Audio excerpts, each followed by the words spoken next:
Ready? And we're back. Welcome to episode 257 of No Direction, the No Direction Network's Pathfinder News, Reviews, and Interviews podcast. I'm Ryan Costello. And I'm Jefferson J. Thacker, also known as Param. Dustin. And I'm Dustin Knight, also known as Kitsune Warlock. We went over this, Dustin. Secrets of Magic, the latest hardcover from the Pathfinder role-playing game line, introduces us to the second edition's Magus and Summoner classes, a host of new spells and magic items, almost as many variant casting systems, and a new way of presenting a role-playing game book with hints of the world of Golarion fused into it.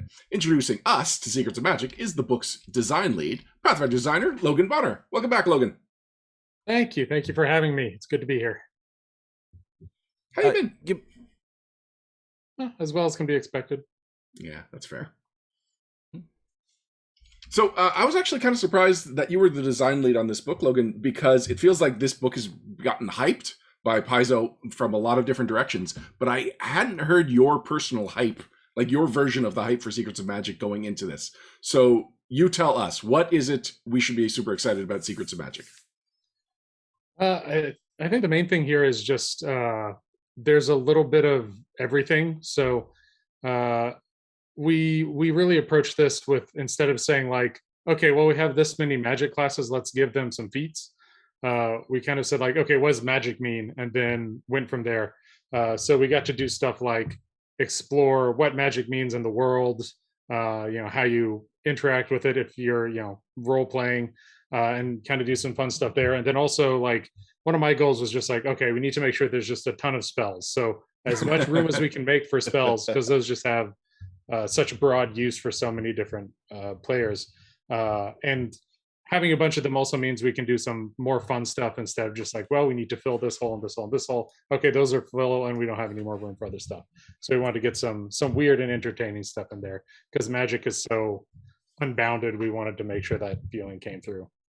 So on my outline for Chapter 3, Spells, I say, was the design goal to fill certain gaps for the spells or just load this book with a bunch of spells? Apparently, it's the latter. Yeah, there are a few gaps we wanted to fill, but you don't want that to be the whole thing because then it's just really boring. So we wanted to make sure the writers had could do a lot of creativity and also get some cool like sub themes going and get a nice mix. Now, you mentioned that you didn't want to go and do just a bunch of feats for the different spellcasting classes, and that was definitely something I noticed that wasn't in here. And I don't mean the feat specifically, but usually in a book like this, we do see a chapter that is just, here's all the classes that this book might apply to, and here's some goodies in order, alphabetically. Yeah. And that chapter doesn't exist in this book, but a lot of the goodies are usable by so many of the classes. Just like it's almost every cool section you could imagine. Oh, this would make my druid great. This would make my witch awesome. This would make my wizard amazing. I can see clerics using this. And even the ones that I thought would be super, super tightened down, we'll talk them in order, but I thought Geomancy, oh, that's just going to be the druid thing. And no, every class can play with Geomancy. Yeah, we kind of tried to make things as broad as we could reasonably make them. There's stuff like the Rune Lord where it's like, well, the story says it's really just wizards, but most of them it's like, just let people play with it. Just let people have it and let them be creative and put together whatever kind of weird character they want to make out of it. And it's also one of the advantages of spellcasters is that at the very least, they're going to have a bunch of spells. So there's going to be stuff that they can share and use broadly, as opposed to if you did like a stabby people book. And it's like, well, the fighter's best way to access stuff is feats, and the rogue's best way to access stuff is feats. And you can do magic items to kind of smooth the gap, but they're not quite as easy to do in this same fashion. The title of the combat book is now revealed: Secrets of Stabby. Stabby people of Golarion is what I was thinking. Yes. That'd be more of a Lost Omens line. That's would have Golarion in the title. Lost Omens stabbing. Is this the fact that you were able to make so much of this work with so many of your books? Is this like reaping some of the benefits that second edition established with bringing all the spell casting to the traditions and bringing all the spellcasters under one casting umbrella as far as like progression goes? Yeah, that is, and also kind of the rejiggering of archetypes to be applicable to multiple classes, because like when we talk about having feats for all the classes or something, you can see in the first edition books it's like, oh, that section just gets larger every time because there's more stuff that you have to support. And so like one of the big culprits were later books. It's like, okay, well, we need archetypes for a bunch of different classes. Well, each of those is usable by one class, and it's going to take like a page, half a page. So yeah, one of the things we kind of shifted some stuff around in the core system was so that we could get easier expansion and more versatility, really. Now, before we get too deep into the crunch, one of the things that was hardest to picture during the hype of Secrets of Magic was what eventually turned into the Essentials of Magic chapter, where it would really be breaking down how magic works. And it's really captured by this image on page 4, where you've got the 4, probably going to mix up. There's the essences, the traditions, and the arches. And so we've got... Right. We see the interaction between the occult, the divine, the primal, and the arcane essences. All right, I'm sorry, Logan. Tell me which one's so which. The traditions are kind of what the classes use. That's like, okay. The tradition is what teaches you how to access magic broadly. Okay. Then the essences are what powers the magic, and you can combine those different traditions are better or worse at tapping into different ones of those. And then the schools are the more nitty gritty, like what is the effect? What is it, achieving in the world, or places that aren't the world, but that you still might go to. So yeah, it's kind of the 3-step system. So I was able to follow it until we get to the schools, because along these colorful lines, there's various dots. Can you just walk me through what the different dots signify? The dots are just kind of like the cluster of how likely that school is to access a particular essence and tradition, because all of this is kind of intersecting. So you can see that there are fewer dots along the necromancy circle in the spirit and mind categories, and a lot of them in the life area. And the life area is at the intersection of divine and primal. So you can kind of look at where everything clusters to kind of get the basic sense of how far each of these schools steps into these into the individual traditions or essences. So I was saying that the concepts that this book was going to explore was the one that I had the hardest time visualizing. So just seeing this one image, like I stared at this for a while, and I felt like I got it so well that when I started reading this introduction, I was like, I understand all this. The image told me already. Yeah, the one of the reasons that this is a little harder to imagine is because we didn't really go too far into detail on this section, because we really did want that one to be one that people can kind of discover as they read, and to not kind of give them too strong of an impression of what was going to be in there, because it's really like the experience is reading it in full. Whereas like you can say like, oh, here are some particular spells, and that's not going to undermine the experience of looking at the spells chapter. Whereas like with these, apart from like the base concept, it's really more fun to just kind of dig in and read along with these. Now, I do remember when we were leading up to the release of second edition, talk of the spells, there was mention that this structure already exists. So this seems like something that on the design side, you'd already figured out. We just didn't see it as consumers until now, Secrets of Magic. Yeah, I mean, we talked a little bit about the traditions and the essences in the core rulebook without getting super deep into it. So this was kind of a spot and really this came out of me looking at it and being like, we have like the rules of how these work, but that's kind of where it tends to stop. What is the experience? So this was kind of a thing where, in a Lost Omens book, we tend to see a lot of the who and the where and the when, but not quite as much of the why or the how. So this is kind of filling in a lot of those kind of core basis of how the world works and how magic works. That usually you're too zoomed in to see those broad scale details, and that's something we really wanted to dig into. So I'm glad you brought up the Lost Omens line, because going into this, one of the questions was, how is the RPG line and the Lost Omens line going to be separate from going forward? Because it sounded like there would be a lot more lore in the RPG line. And I like that. Okay, so it's an analysis of the lore, whereas Lost Omens is like an exploration, like living within the lore instead of this top-down view breaking it down.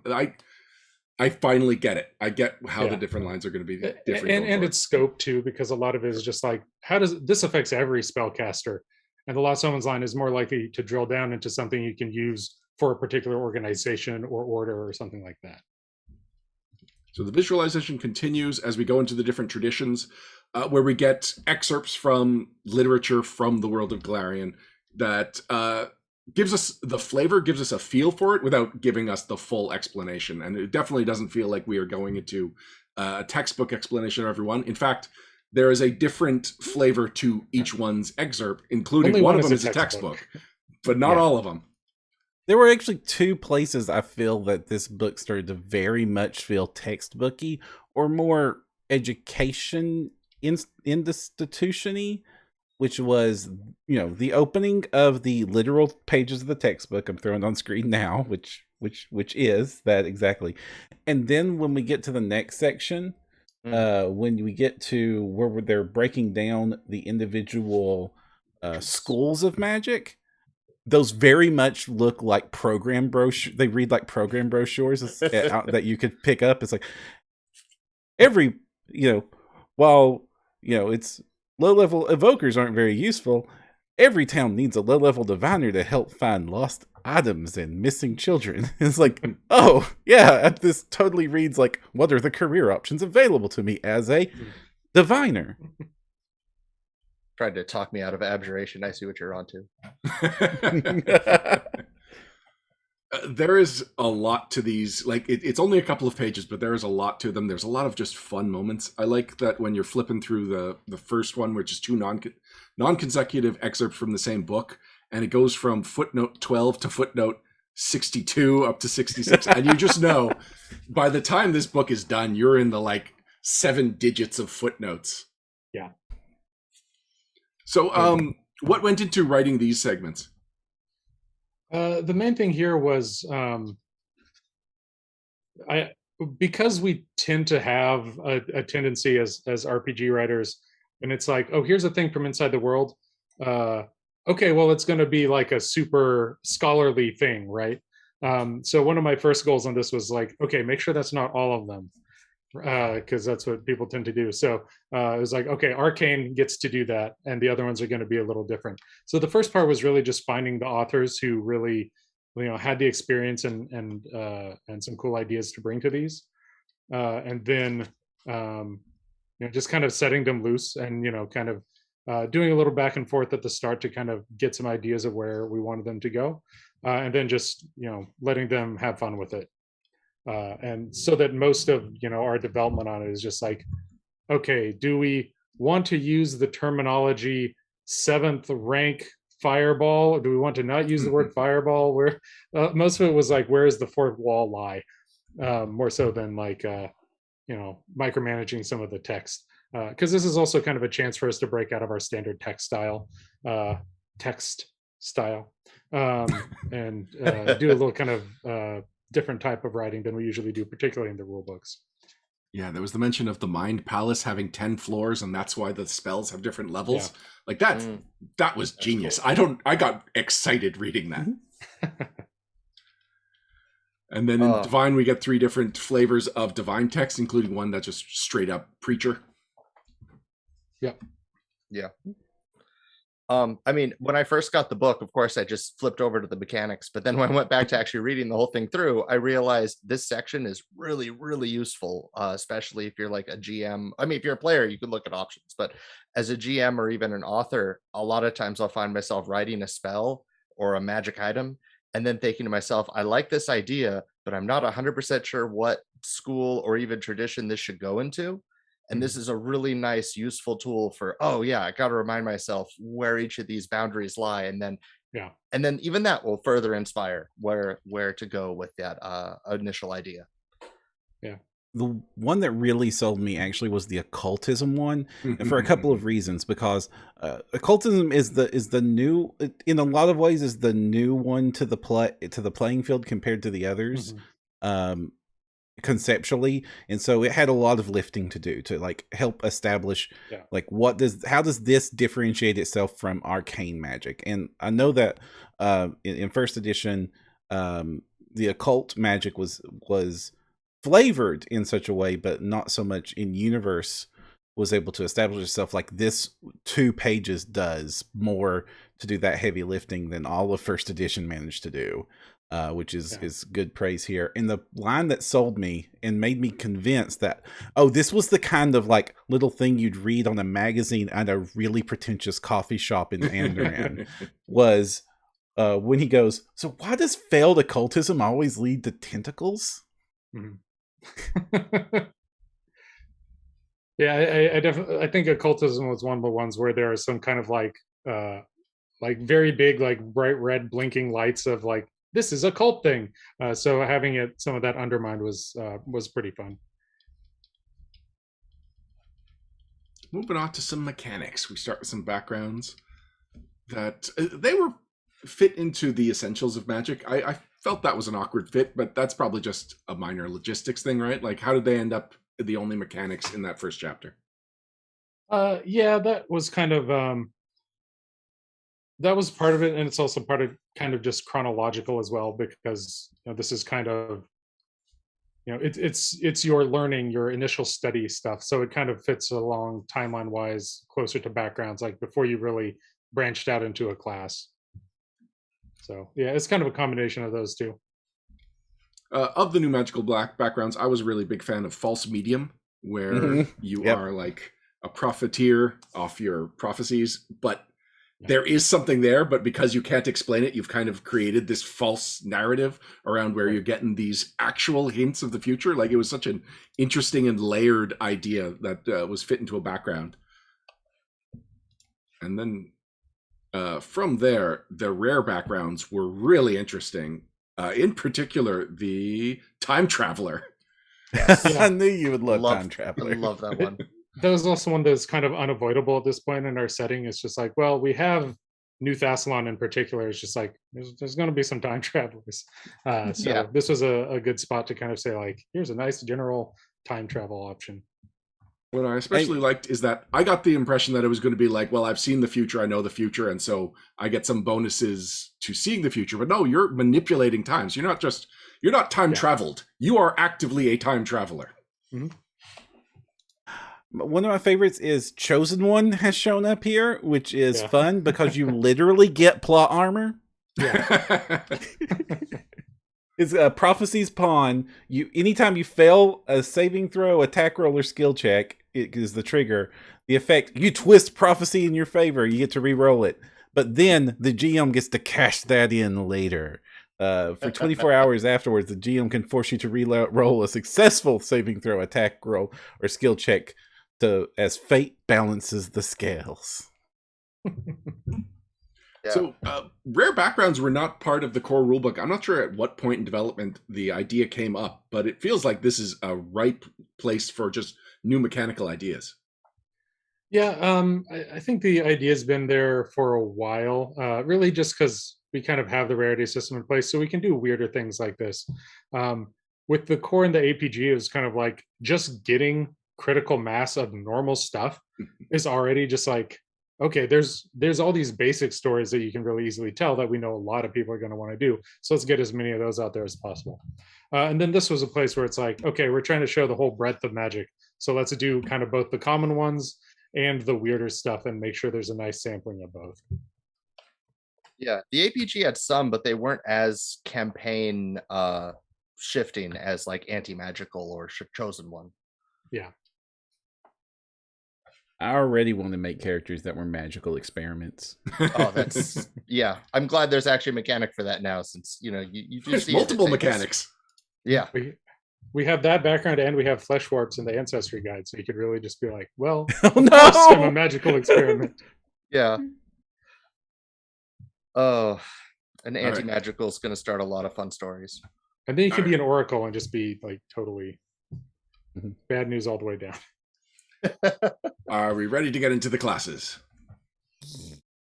So in a lot of ways, these are the main events of anytime there's a new class in a hardcover, they tend to be the things people focus on the most, it's the thing that can have the most impact on your campaign and as a player personally. So the Magus and Summoner are two familiar classes. They both obviously make sense of their inclusion in a book like Secrets of Magic. And we got to playtest both of them, like not just the community, but two members of this podcast even got to playtest them on an actual play. Mm-hmm. And so there was a lot of hype going into it and a lot of expectations for what these two classes could be, Logan. So how did you meet those expectations? The main thing here, I think, is to kind of take the most exciting things about them from the first edition versions and just kind of like, okay, we're going to lean into that. So like for the Magus, putting a lot of focus on spell strike and that kind of combination thing was one of the main things. And we expanded on that with the Arcane Cascade. So there's a little bit more like, not only am I putting magic into my weapon and attacking with it, but I'm also pulling on the power of my magic to give me a combat stance, right? So it's so it kind of feels like you're doing both magic and martial stuff all the time. Was kind of the main intent there. And then the Summoner, because we had kind of already done the refresh in Pathfinder Unchained, this is a little more based on that, where it's like, okay, we like the way that you can just pick a theme and run with it, because the initial evolution system kind of saying you can kind of piece together, as Jason would call it, the beast with 8 butts. This was kind of like, okay, we'll do the theme thing so people can really easily understand what they're making and have like a nice kind of on-ramp to something that kind of makes sense as a creature in the world. And also with the second edition version, a lot of this is to kind of bring them in line with how we presented summoners in the world, particularly with like the beast eidolon really pointing straight toward the god callers and being something that fits in really easily there. The god callers were really cool, and I was really excited to play a summoner after reading some of the novels they appeared in, and do like that this more easily, because it was actually surprisingly difficult to just make a giant magic bear in the original evolution system. Yeah. Well, so my intent was to start with the Magus, but it sounds like people will have summoner thoughts, so we could start there. I'm just giving the overview. All right. So Summoner. Let's go down the spine real quick. It is a charisma class. It's a 10 hit point class, which is a whole lot of hit points for. They're not all theirs. I know, yeah, but lot of it's a whole lot of hit points for. Let's just look at the art real quick. For evidently the most adorable iconic at this point by far. I can't believe you're just ignoring Harsk like that. I mean, I don't ignore Harsk. Harsk isn't even the most adorable dwarf you've put out. I mean, but it's hard to compete with a pink dragon. Yeah. Right. Yeah. Also, I love that you went with dragon this time, because weird cockatrice was cool. Pink dragon, I think, sells the idea of this so much better. Yeah. Not, weird cockatrice still cool. I hope to see the weird cockatrice. You don't have to again. give any lip service to the weird cockatrice. I have a feeling the main reason we didn't get Balthazar back is because of the weird cockatrice. But we do have the Protean in here because of Balthazar, though. That's one of the Eidolon options. We had Balthazar as one of the sample characters, kind of the same way we did with the Oracle, but we didn't have room for him, unfortunately. So he's languishing somewhere. So you are trained in perception. You get expert in fortitude, trained in reflex, expert in will.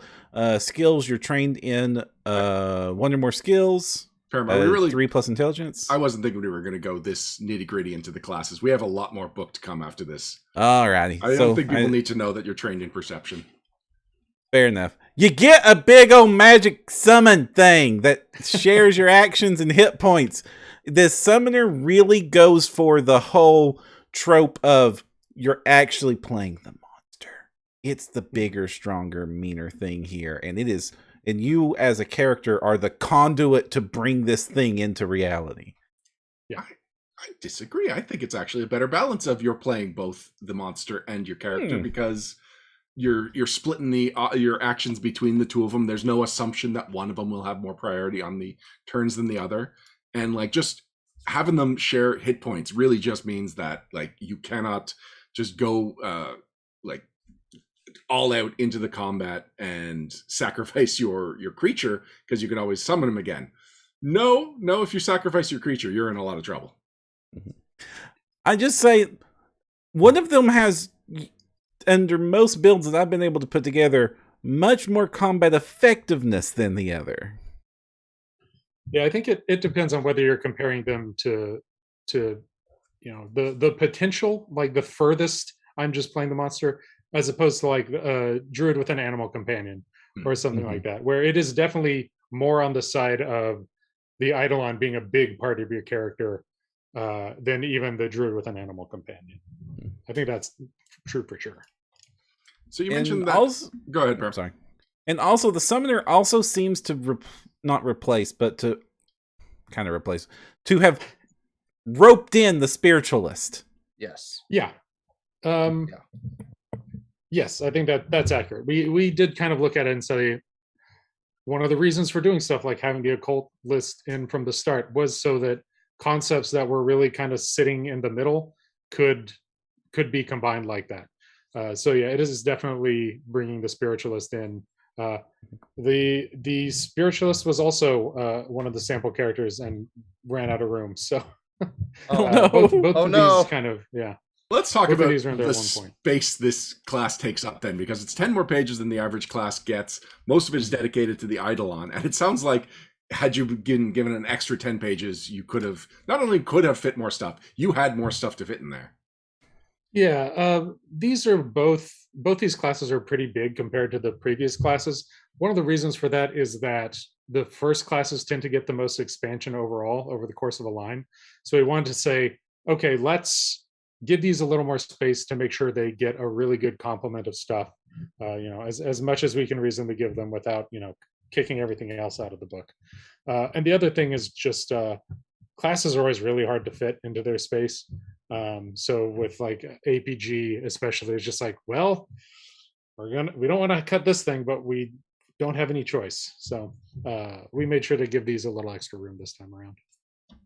Well, I do like how buildable the Eidolon is. It's not just completely piecemeal, but it's got like, here's a framework, and then there's a lot of customizing options even before it hits the tabletop. And I think going with a lot of familiar concepts like Demon and what was the Angry Eidolon, or the Anger Phantom, which is just like you've got a pet barbarian. Yeah. So it's a lot of easier concepts to grok, and then you go from there and customize it and make it your own. Yeah, definitely. A lot of variable on the class with what feats you take, of course, too. There's a lot of different things you can do with the summoner in this edition. It's more than just send out your Eidolon and throw buff spells on it. I'm really happy to see the support for summon spells with a couple of the feats too. They could use the boost, and this helps a lot if you want to throw even more creatures out there than just your Eidolon. Yeah, one of the comments we got during the playtest was people looking for more summon options. So we made sure to put that in there.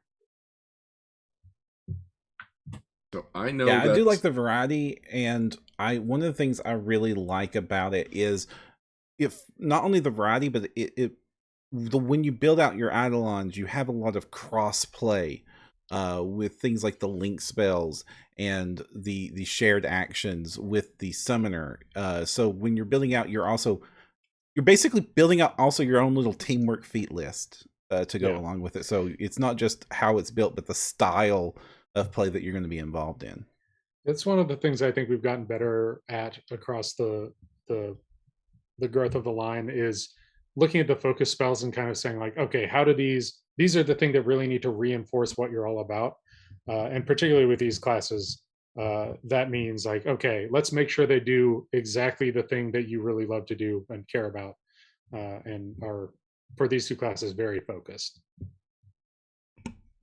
So I can say that I was pretty neutral to the first edition Summoner. I made one and then made it for Pathfinder Society, and then quickly rebuilt that character so he was not a Summoner at all. But I like this one so much that I've already got ideas for my first Summoner character, and I'm just waiting for an opportunity to play it. It will be an angel summoning tiefling, and it'll just be good conscience, bad conscience, constantly at war with each other. Yeah. The flexibility of the system and the prevalence of the free archetype system in my campaigns I've had more than one player come up to me going, they can't wait to see or I just saw the summoner dedication, and the ability to multi-class and have so many things keyed to level instead of your class progression makes being a team member with your summon with your Eidolon a lot more viable, and something that I'm going to see a lot more people be able to do successfully. Going back to Magus, so something you said about the Summoner is that you do look for opportunities to take concepts from first edition that may have been their own class and kind of find places where they don't need to be expanded so much, like where they fit in with other things. So I was surprised there was an Arcane Cascade that felt like the Blood Rager from first edition. Yeah, the Blood Rager is one that we have quite a few people commenting on, something that they're missing and kind of looking at like, okay, can Cathartic Magic do it? Is that a thing? Which, yeah, it's somewhere in the middle is the answer. But the Magus just the main reason it's not like more Blood Ragery is that it's kind of very this is one of the few classes that's really kind of in that wizard paradigm, and we wanted to maintain a fair amount of that, where they really do care about having a spell book, and in the case of Arcane Cascade, caring about the schools of magic as opposed to just kind of their spell list in general.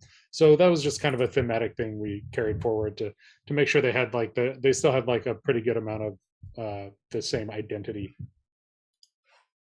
So the Magus is a concept that I know really appeals to gamers, and depending on how you got into the game, that even could be the first character you want to play. And in first edition, I would advise not to make your first character a Magus. It just had too many layers to it. So I'm impressed with just how simple you can make a Magus build that would still be effective based on this. Like, you can have the complex Magus for sure, but Spell Strike is much more straightforward in this edition. And there's enough straightforward, like, not too complicated feats all the way through that really a new player could play the Magus as their first character and get by just fine. Yeah, and that's also something that changed since the playtest, because the playtest version of Spell Strike kind of let you use any spell with a bunch of kind of caveats for how it might work. And we ended up kind of kicking that to a feat because it was just kind of like, okay, if you want to do like just you want a dead ahead route, it's going to work and it's going to, you know, be powerful and it's going to be simple to use. So I do think that with those revisions, it made it much more kind of new player friendly. I was surprised. So you've got the spell strike options on page 40, which just summarizes all the spells from the first couple of levels that can be used, from a first level Magus. And the list seems so short. Like, it's got everything there that I'd need, but I was just expecting that would be a page of its own. Well, I mean, the Magus is still, because you're combining a bunch of stuff, there's still like a lot of variables. Because one of the things we look at when we're kind of balancing the complexity is the net number of choices you're really making, because you're choosing spells, but you're also making a lot of decisions based on your weapon. And in not just your hybrid study that's going to kind of be your fighting style, but the specific weapons you're taking, you know, the type of armor you're wearing. So there are a bunch of concerns that a wizard doesn't have that the Magus does have. And so, you know, kind of making we could have, you know, added a bunch more spells to those levels that have spell attack rolls to kind of make this list bigger. That's not necessarily a good thing when you're actually trying to use it. So we didn't really it was not one of our goals to kind of expand that drastically. I think I like the hybrid studies for the Magus because of the Magus could very easily have gone down a very niche. There is one true way to play the Magus, and you just basically get to pick how big your pointy stick is. But you've got abilities to play everybody loved the Staff Magus. The Staff Magus gets to do cool things here. Building a big old two-handed weapon is one of the options. Single blade and freehand might be my favorite because it turned into the sneak attack Magus almost. It gets bonus damage riders when you would normally have gotten the sneak attack, and then it also get tricksy stuff as it levels up. And even Punch Magus is a thing. Ranged Magus is a thing. Book Magus is a thing, which justifies all those miniatures, as I said before in the previous episodes, of why do we have all these miniatures that are just bringing a giant library book into combat? That seems like a bad idea. Well, now we have rules for why. Yeah, that's for the, I really want to look like a nerd. I really want to make it clear. Yeah, I'm pretty happy with how those hybrid studies turned out. The staff one was actually like the last one that we added toward the end, and it seems like people are liking that one pretty well. Oh yeah. So yeah, it does have kind of that nice span of like, I want to look like I am a fighting tough guy and use a big great axe, all the way to I want to have a staff and look very wizardy, and that kind of, it can contain all those. I think is a fun change to it, an expansion. Yeah, and I do like the cat Magus you were showing off, where it can blend into some of the natural attacks, and that's not a thing I would have thought about until I saw that piece of art, and now I absolutely want to play that character. Yeah. Well, and I think that was a concept in there from fairly early on, but we also have Mike Sayer on the team now, so anything that's like martial artsy, he'll make sure to mention those. Okay, orcs and martial arts.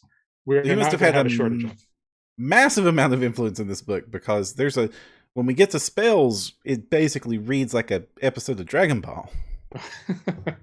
Yeah, there's a lot of the kind of categories of spells were born out of brainstorms, because we'll have like our weekly creative meetings, and sometimes it'll be like, okay, we want to come up with some cool categories of spells that we can expand on for Secrets of Magic. What are some ideas? And some of them are like big anime blast spells, or more gravity spells, and so a lot of those made it in here as kind of a thread of spells.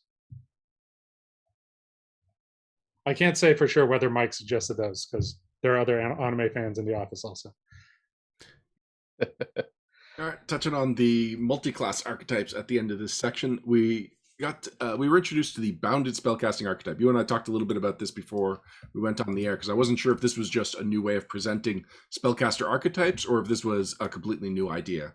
And you explained that it was a new idea, and why. Yeah, so that's to kind of let you take the Magus and Summoner ones who have fewer spells total than other classes, because they're also getting a bunch of other stuff. So the multi-class archetypes kind of needed to follow suit, because otherwise it's like, well, are you going to get spells, or are you not going to get spells? And what does a Magus archetype do if it doesn't get both spells and a way to attack with them? So they also needed to have that kind of reduced spellcasting if they were going to match up to the classes. That actually brings a point that I think we do have to touch on, Logan. So the new spell, the Magus and the Summoner, they have this unique way of spellcasting where they get the same normal of cantrips that a spellcaster is supposed to get. So and in PF2 that's good, because cantrips are wonderful. But they have this floating 4 spell slots that just sorts of gets higher level throughout their entire career. So why is that? What is that meant to simulate or accomplish? And as opposed to the old Magus and stuff, where they had like a very slow, shallow progression. Yeah, they were 6th level spellcasters in first edition, so they cap out at 6th level spells. The reason they are getting like up to the top is because we changed how scaling up spells works. So if you stopped at 6th level spells, you'd have really crappy spells, which you could have kind of crappy spells in first edition, but because of how caster level increasing spells worked, they could still end up being pretty good, depending on the spell. But what we really wanted was like, okay, they can do the same amount of impact as like a wizard or a sorcerer could with their spells. They just can't do it all the time. They can't do it as often. They have the same, the same top spots, but they aren't as versatile. They can't kind of go all day casting spells. So it was kind of like something to show the difference between those types of classes, and to kind of make them less about versatility and less about staying power, and more about how they combine their spells with the other things they're getting. they're still going to have their cantrips, which, you know, those are nothing to sneeze at all in this system. Yeah, then the change in cantrips really helps us out a lot in this regard, because it does let us have a little more flexibility, because we know you're still going to have some really good, you know, stuff you can do every round. Yeah. You ready to talk about spells? Yeah, Okay. spells. All right, so as we already discussed, the design goal was just to get a whole bunch of spells in here. And boy, howdy. Boy, howdy. There's 80 pages of spells. Yep. That is a lot of spells. Oh, I know. Did a development pass on every single one of these. I want to say this off the bat. These spells in this book are so good that I don't know why I would pick a core rulebook spell, because these are so cool. Like, and I don't mean power balance. I don't mean power balance wise. I just mean like these are flavorful. They do really cool things. I have been going back and forth to do the balance, like grabbing a core rulebook spell and comparing it power balance wise to one of these spells. But it's just like every one of these spells just like is descriptive, throws a whole bunch of riders, plays with the action economy, does really cool things that I'm almost always going to want to come to this book for picking my spells. Yeah, we really leaned harder into the new and wild stuff for this batch of spells. There are a few kind of like classics brought forward, like the Forceful Hand spells. And there are a few like, oh, we need some very basic like elemental attack spells and that kind of thing. But as much as possible, we just kind of said like, come up with things that sound like cool spells and then make a spell out of it, rather than like, okay, we don't have as many kind of like holes to fill as we did in the core rulebook and advanced player's guide, where it's like, well, you can't do this at all with a spell, and we know you need to be able to do that, so we need the spell for it. We have a lot more freedom now to just kind of say, okay, let's do some fun things with these. Definitely. Oh boy, do you do some fun things. There's a particular trio of spells that have already kind of exploded over Pathfinder Twitter, which are these. Okay, so the cool thing about the new spells is they get to play with the action economy, and a criticism of spellcasters up until now was, with a few exceptions, they are still playing first edition action economy, and everybody else is playing second edition's cool new action economy. And now with these spells, casters are definitely playing with the new cool toys. So there's these three spells in particular: Horizon Thundersphere, Elemental Annihilation Wave, and Inner Radiance Torrent, which they're playing with the action economy, but they're playing doubles. So it starts as a 2-action spell, goes to a 3-action spell, then goes to a 6-action spell, as you keep charging up this spell to, as we referred to earlier, DBZ proportions, to unleash it to incredible effect. And each of them seems very, very worth that spell slot. Elemental Annihilation Wave might be my favorite of the three, which is you draw up elemental power and then blast it out as a cone to do damage. And it's just slightly under the damage curves. It's 1d6 plus 3d6 bludgeoning, and heightening it gets you 2d6 extra damage and increases more fun things. But at two actions, it's just the damage spell. At 3 actions, it is push. You push them back 5 feet to 10 feet on a crit when you hit them. So a giant wave of a 30-foot cone just gets pushed back, and that's sort of battlefield control. Oh, and knocked down. Is knocked down on a crit or? Yeah, knocked down on the crit. Yeah, on a crit. And then 2 rounds, it's a 60-foot cone. That happens as well. And for the next round, after you cast this spell, you have the effects of gust of wind pushing away from you. So it's really hard to even walk in your direction from that, because all the elemental energy just going at them. I don't remember whose idea it was to do these spells, but yeah, that was kind of one of the ones that's like, okay, what if we push the kind of variable action spells as far as we can? And this is I think is probably as far as you reasonably can. And so we're like, okay, we can make room for a few of these in here, and of course give them crank up the anime dial on the names of them a little bit too, Yes. just to get them a little more out there. I think those are going to be pretty fun. And the nice thing is, like, it's one of those things. It's like you can see that 2-round one and always look at it like, well, sometime that might work out. But even if you would never get that situation where that's the perfect thing to do, you still have the 2 and 3 action ones, so it doesn't ever feel like just kind of a dead slot. Mm-hmm. Yeah. There's a lot of cases where the 3 action one, I would use that, like amongst all the spells.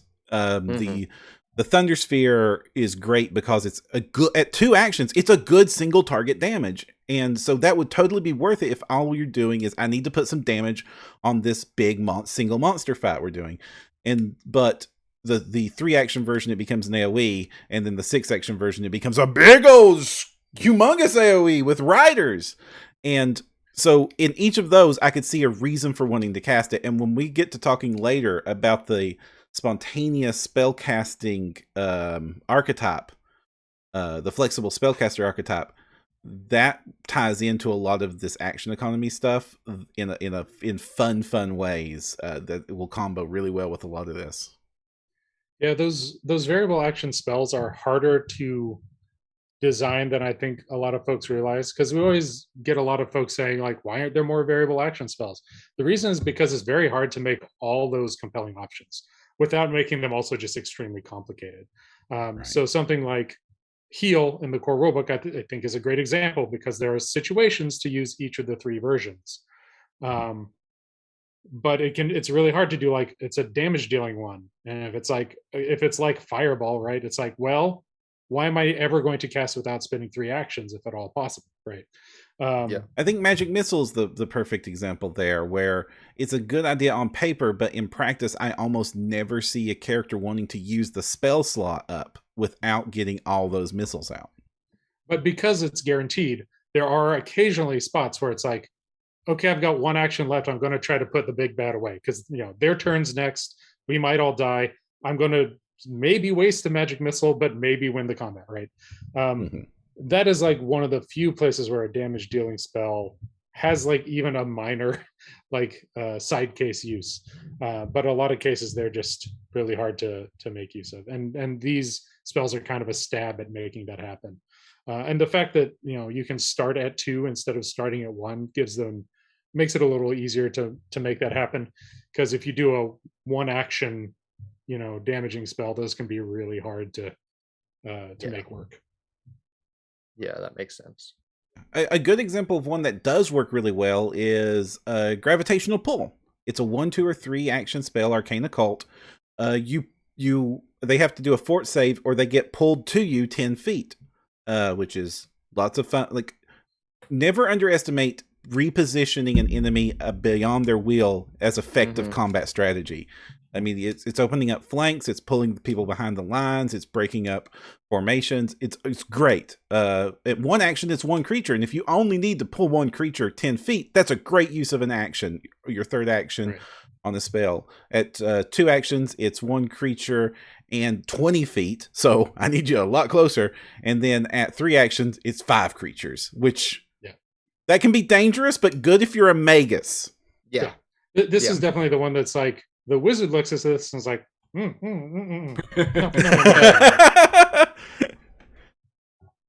Well, when the wizard wants 60 feet away, I'm good with it. But no. Well, when the wizard wants to use it is after he gets fly. Yeah.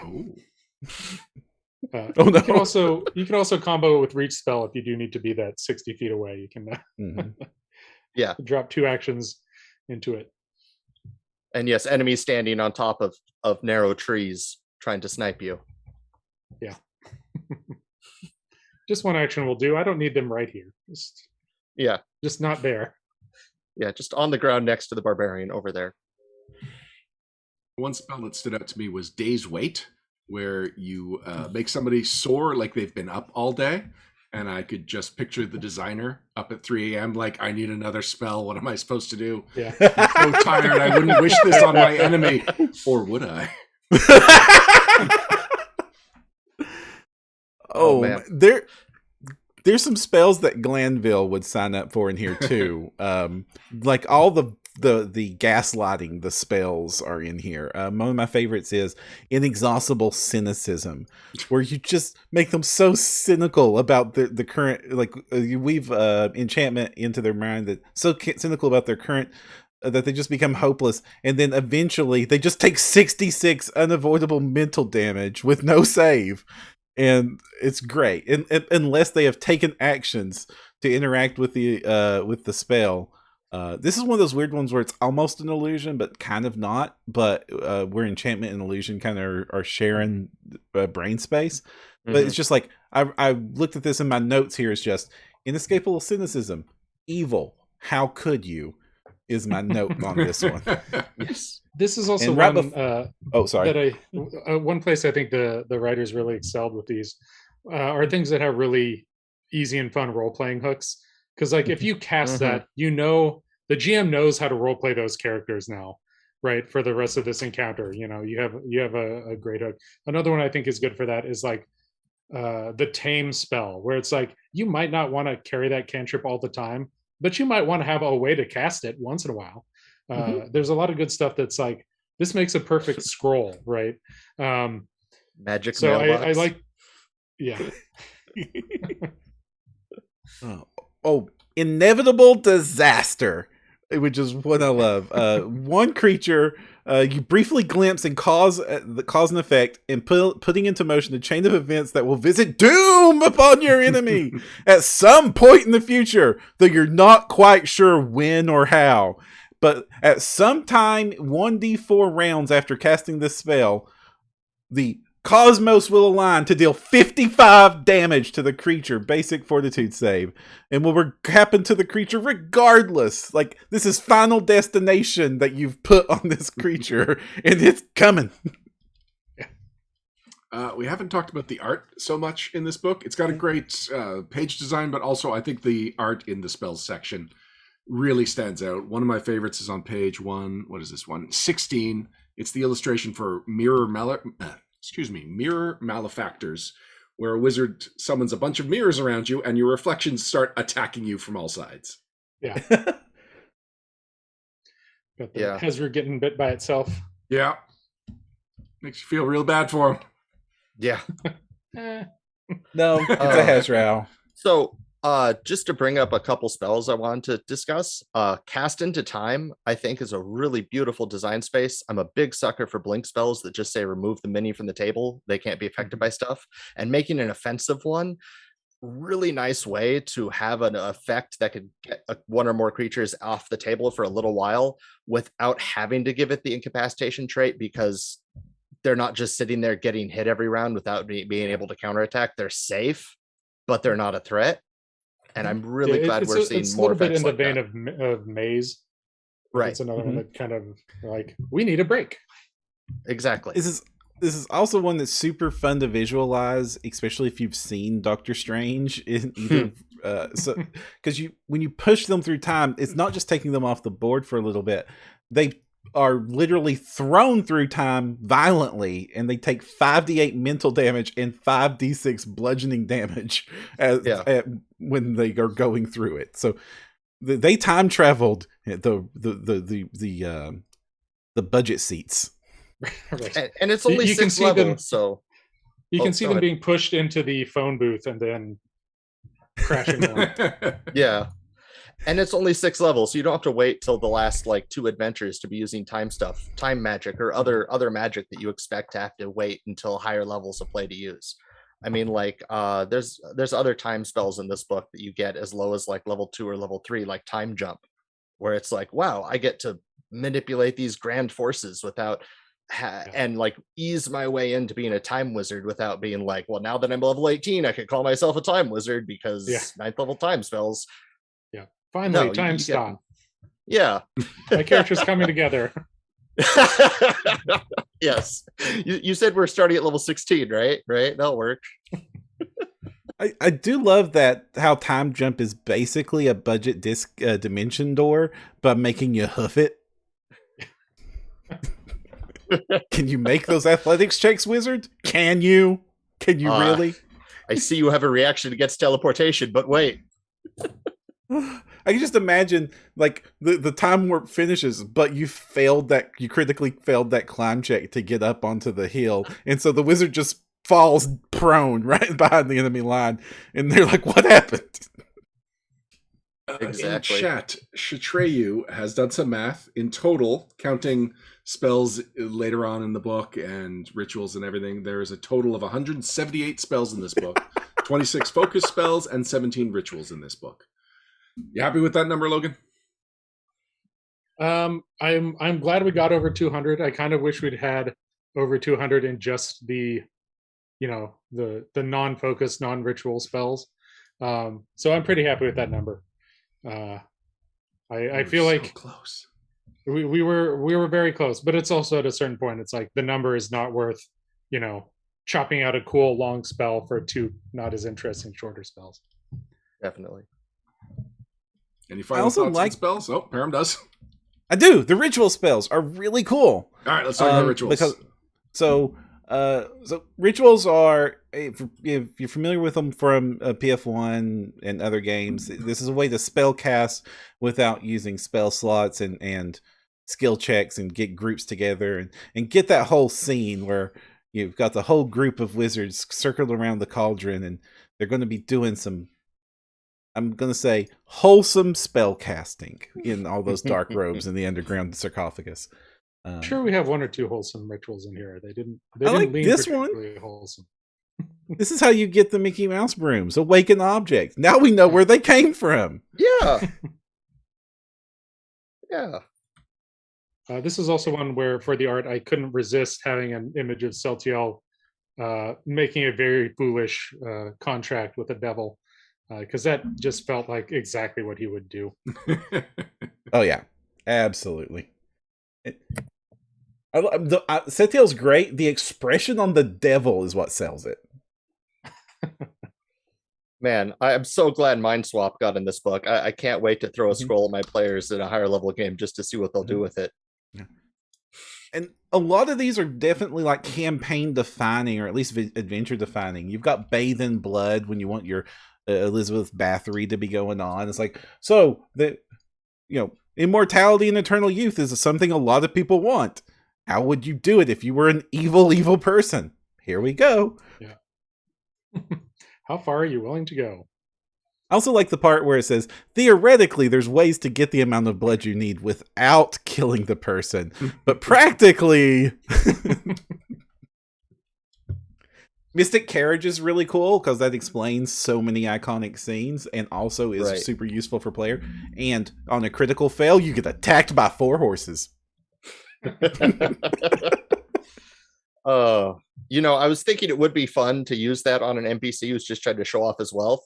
But if you did roll the critical fail as a GM and wanted to, I'm going to do whatever the dice tell me to do, it would be amusing to suddenly have to team up with that vampire lord who invited you to his castle to fight his horses. And then at the end, you just have to walk. It also means if you're really high level and quite powerful, but you never really put a lot of investment into your skills, you're just like, oh, these horses again. Hold on, give me 3 rounds. Be right back. Next up, we've got the magic items chapter. And an interesting way of dividing up the magic items in that we get a lot of new categories of magic items. Some of them are variations of magic items we've seen. So we've got the Fulus. I have no idea if I'm saying that right. Does anyone? Dustin, I feel like you would know. I was. Oh, yeah. Nice. So Fulus are just parchment with scripts, magical scripts on them, and it's just something you quickly affix to your weapons, armor, various other things. Oh, you can affix them to a creature. Fun. You can fix them to a wall. And you gain some temporary bonuses. I like them. I like them as a nice low to medium level expendable item that kind of works in a jiffy. Mm-hmm. Yep. And Totally. I also like that a lot of them are very not combat oriented. Like the one that's just protects you from getting drunk from the stuff you're drinking. Yeah, totally. And there's the one that just is really painful for someone that walks through a door. Or am I thinking of another one? The anathema? No, the Tropaic Fulu. I know I Yes. butchered that. Yeah, you pick an alignment. Oh, there somebody we from go. that alignment comes through. Ouch! Ouch! Dang it! Ouch! It's detect alignment and, multiple stab wounds. Mhm. Oh, no, that's sickened. Right? It's not damage. Mhm. But the visual of this new magic item is just super cool. Like, Yeah. it's definitely something we've commonly seen where you've just got warriors covered in these little dangling pieces of paper and they're, notes ascribed to their god or whatever flavor you could fill in the gap for them. But now we've actually got a mechanical purpose for that visual. Right. And it's cool. And like there's a lot of reasons that this magic would be useful in the world, and it would help you.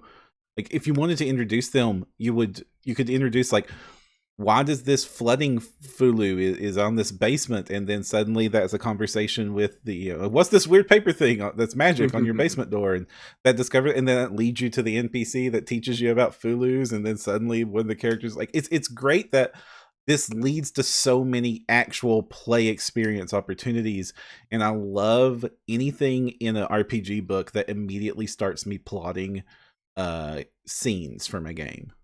Yeah. It's great for world building too, to help explain like the Fulu flood suppression, like you said, how this farmer's village can survive without rot and mold in everybody's homes, without saying, well, they spent how much would it cost? 12,000 gold on a permanency 7th level spell? No, they have these nice little 10 gold Fulus. So, Logan, what came first? The desire to have something that fills this mechanical category, or the desire to recreate the tradition of the Fulus? The tradition came first. I think this came out of brainstorming, as kind of looking into the kind of various paper talismans used by a bunch of different cultures. And yeah, that was honestly, most of these were kind of more in the, okay, well, what's the concept first, and then drill down into the mechanical version of it. I think the only one that is more kind of mechanic oriented is probably the spell hearts, because they're a little more like, okay, modular, kind of more game centric item. The other ones, even like grimoires, was kind of like, well, spellbooks are important, right? So how do we make spellbooks more important? Just like conceptually. And I loved when you had like grimoires in first edition, but they were married to these very specific grimoires that had pre-built spell lists, and that also their bonuses didn't always match up with the value of the bonus part they got, because the spell list was a part of that value and kind of tweaked it. By divorcing that spell list and also providing most of these grimoires at multiple levels, it becomes a magic item that is super valuable to a caster to go seek out, especially that focuses on these types of magic. They're wonderful. In fact, I want to say that about this whole magic item section is one of my criticisms of first edition Pathfinder, which I love first edition Pathfinder, but one of the criticisms of the game was always like, well, what does a caster spend their magic item money on? There's like a few things, but like they don't get the same excitement. This is a magic item section in a book filled with too many things that I want to buy for my casters, and I'm not used to this experience. Like I'm used to it when I'm shopping for my paladin gear, but not used to, ooh, this book is really cool. Oh, maybe I want this Starcrest thingy. No. I want to make my own personal staff. Yeah, the first edition experience tended to be a lot of like the same stuff everybody else buys, and then more spells. And since we especially cut down a lot on kind of how many just like extra spells you can get with gold, there are a lot more spaces for, okay, we want some items that spellcasters are going to want to do something special, just like a fighter is going to get a weapon to do something special. And they're not spending that sword money. Like they need something for that sword money to go to. Right. So we talked a bit about the grimoires. One of the best examples would be the Lingering Blaze. So once per day when you're casting a fire spell effectively, you get to overcome 10 fire resistance for creatures. So that's the kind of bonuses you're getting from these grimoires. They are essentially just your spellbooks that also give you a couple of additional actions and bonuses. Yeah. And they lock in when you prepare spells from them. So you're really kind of doing it with the preparation phase of your day. Right. And also if you just want a few extra spell slots for not too terrible amount of much money with some cool item bonuses to your knowledge rolls, the Endless Grimoire is an attractive option. My particular favorite is the Spellbook of Redundant Enchantment. If you cast an enchant spell and everybody crit passes it, you can put that back in your pocket and just spend another slot for something else. And then you get to pull that spell out again and go for it again. Because nothing is more disheartening than your top level. I've only got one of these. Throwing it out spell, that does nothing. And at least now you can invest in some backup. All right, next we get a couple of pages of magical tattoos, but we only have 3 examples of magical tattoos. Am I wrong? Weren't magical tattoos already in the game? There are some feats that kind of do a similar thing, but there aren't really like the magic item style of tattoo. I believe in Lost Soman's World Guide and Character Guide, if I remember right, have some feats. Okay, so then this is a new way of getting a similar idea. Yeah, this is more of the I want to go to a tattoo shop and get a magical tattoo variety. The other ones are more like, in my culture, tattoos are common, and therefore I have some tattoos that have a special purpose. Which this really helps if you're planning a campaign where the reward for an adventure is you could come into our clan if you want. We'll give you a tattoo. Now players don't have to be like, but I wanted a different 8th level feat. I don't think. It's like, thank you for the feat access. Yeah, personal staves is a bigger thing than it sounds like. Because of the nature of how the staves work in PF2, it's really become kind of a required magic item if you want to optimize a pure full spellcaster, because basically it's a free spell slot with an additional repertoire of spells that you like. It's a huge upgrade to have a magic staff, but there's only set a number of magic staves in the game, and you might not have one you like. So now, because of how important that is, now you can make just the perfect staff for your character's theme by picking the spells that are on it, leveling it up as you level up, customizing it, and like it really does get like a staff in most fiction for a wizard is this incredibly personal item. They're very rarely just I went down to Staff Mart and I got me the fireball one. And so not that there's anything wrong with that. So cool. This is so cool. And yeah, it's just like you get to make it, you get to upgrade it, you get to buy it. 5th level is the lowest for the staves. They go up to 19th level, starting at 160, going to 40,000. 40,000 gold. Oh, good grief. And then you get to pick the spells that are on it. The restriction is that all the spells that are on the staff have to have one trait in common. And that's a great way of leveraging the trait system for PF2 in a really smart way. So like if you can pick the water trait to make is one they use here. And in fact, the example staff is Lenny's leaf stick, which is, I think, plant is the trait. Mm-hmm. And so it's Tanglefoot, protector tree, and tangle shape wood. Like it makes sense. And it's really cool. And shillelagh, because of course, and you can select the same one multiple times, but if you select it for a higher, basically it has its own little spell slot progression. If you put a spell slot in a higher level spell, it's the heightened version of that spell that you can cast. It's just really cool. I love it. I love this. These 2 pages do so much heavy lifting for PF2. Mm-hmm. It's nice to be in the same book as the Staff Magus too, for all those people who want to play Staff Magi, so they don't have to carry an extra book with them. Yeah.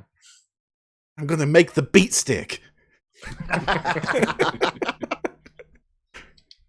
Just fill it with a bunch of spells that enhance or give you additional options for melee attacks. Choose True Strike 20 times.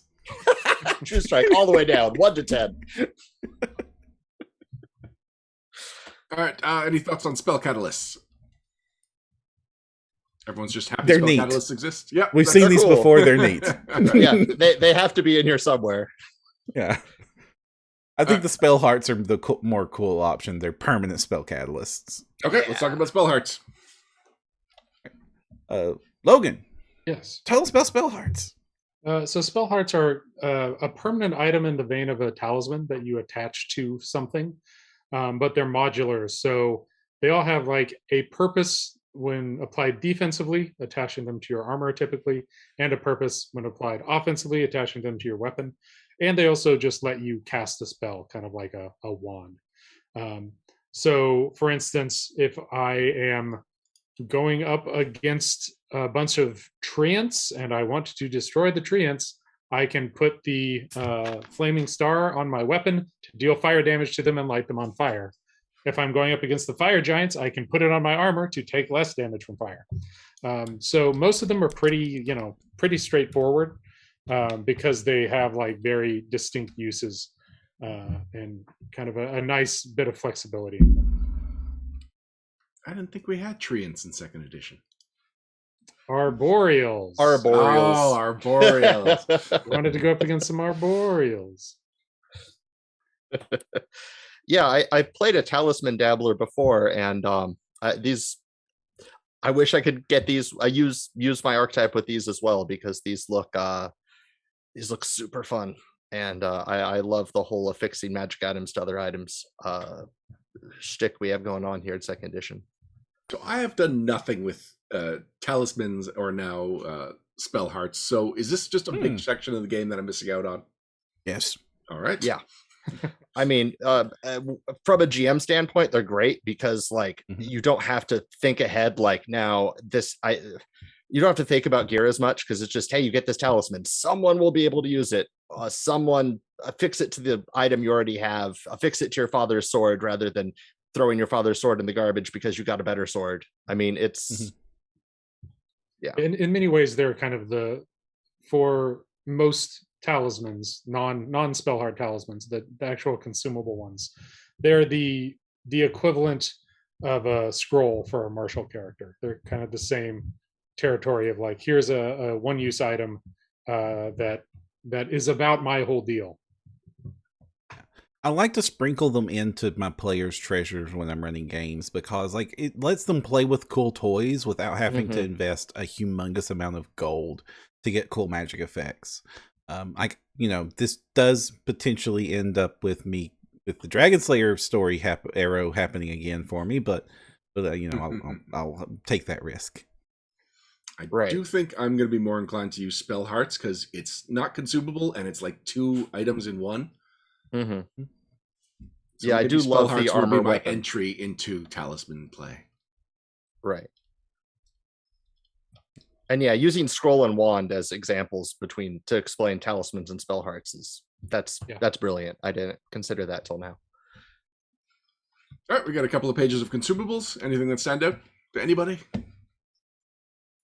Sorry. I think we're ready to move on from the magic item section. Yeah. The maybe the most exciting part of this book is next. Yes. Which is the Book of Unlimited Magic. Yeah, the last 60 pages is just an off-road trip through all kinds of different ways that you could be using magic in your game. Dustin, you're the one that seems just most excited and most thorough about this. Of course, Logan, I have a feeling you have a better understanding than Dustin too. So, yeah, Logan, can you give us an understanding of how they've looked over various stages of their lives? Oh, that's good. Whether I actually remember what the final version ended up like, hard to say. Right. Well, can you give us the just the introduction of what we were going for with this chapter?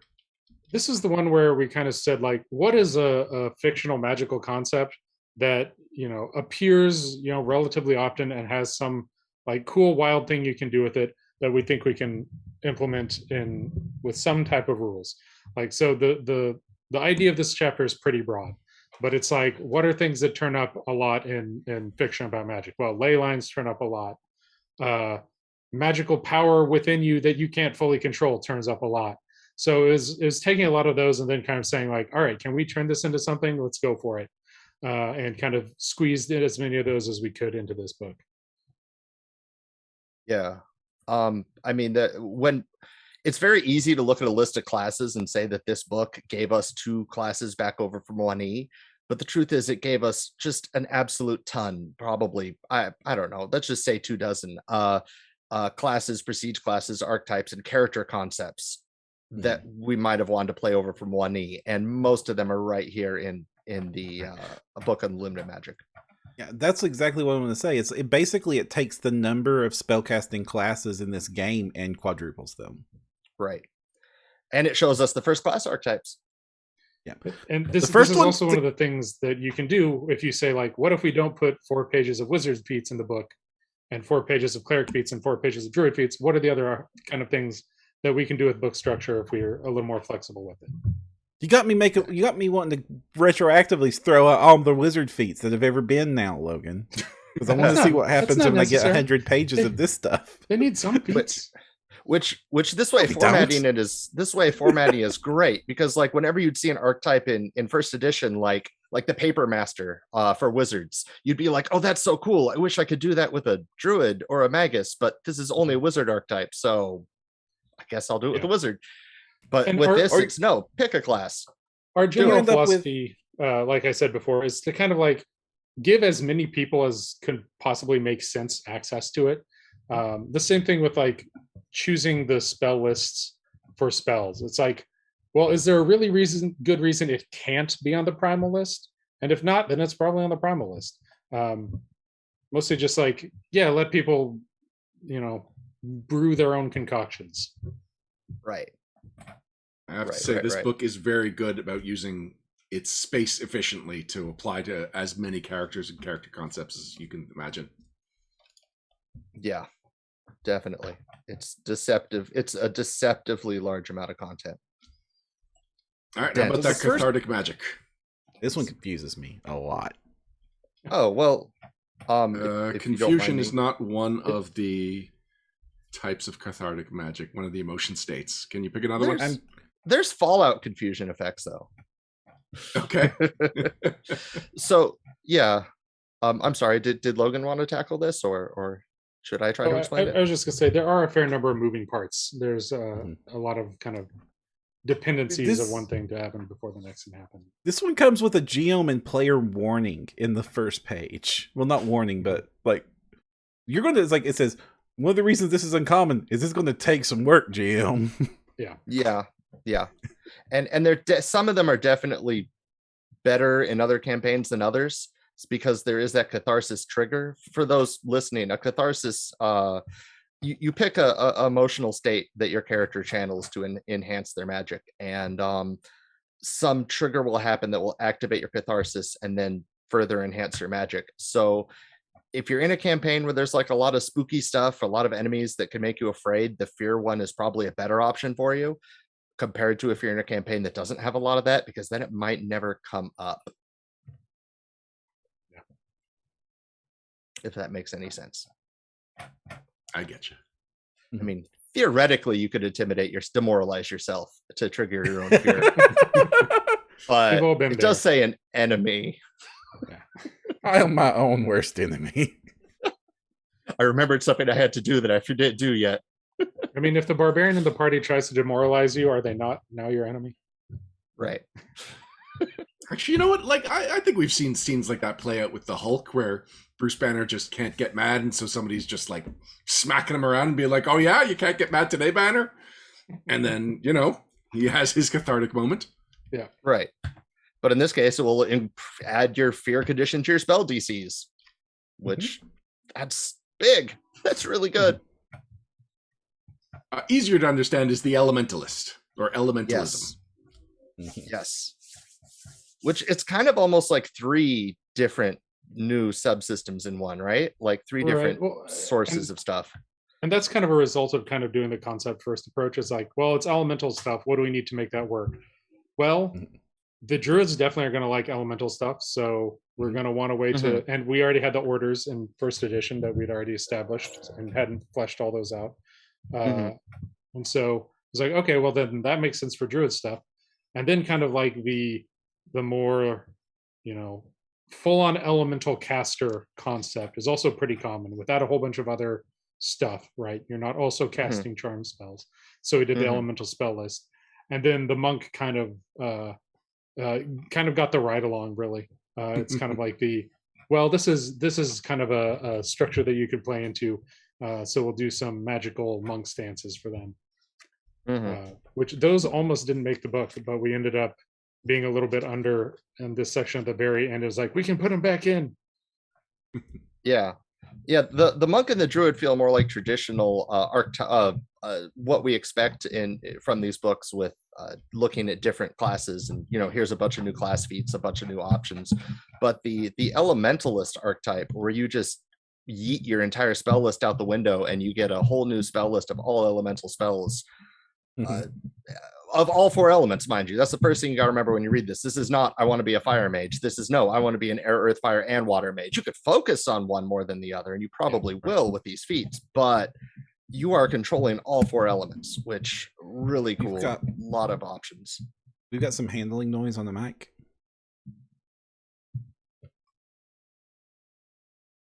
Sorry. All right, you want to take it back, Dustin, to what you were saying about the elementalist not being focused on any one element? Oh, yeah.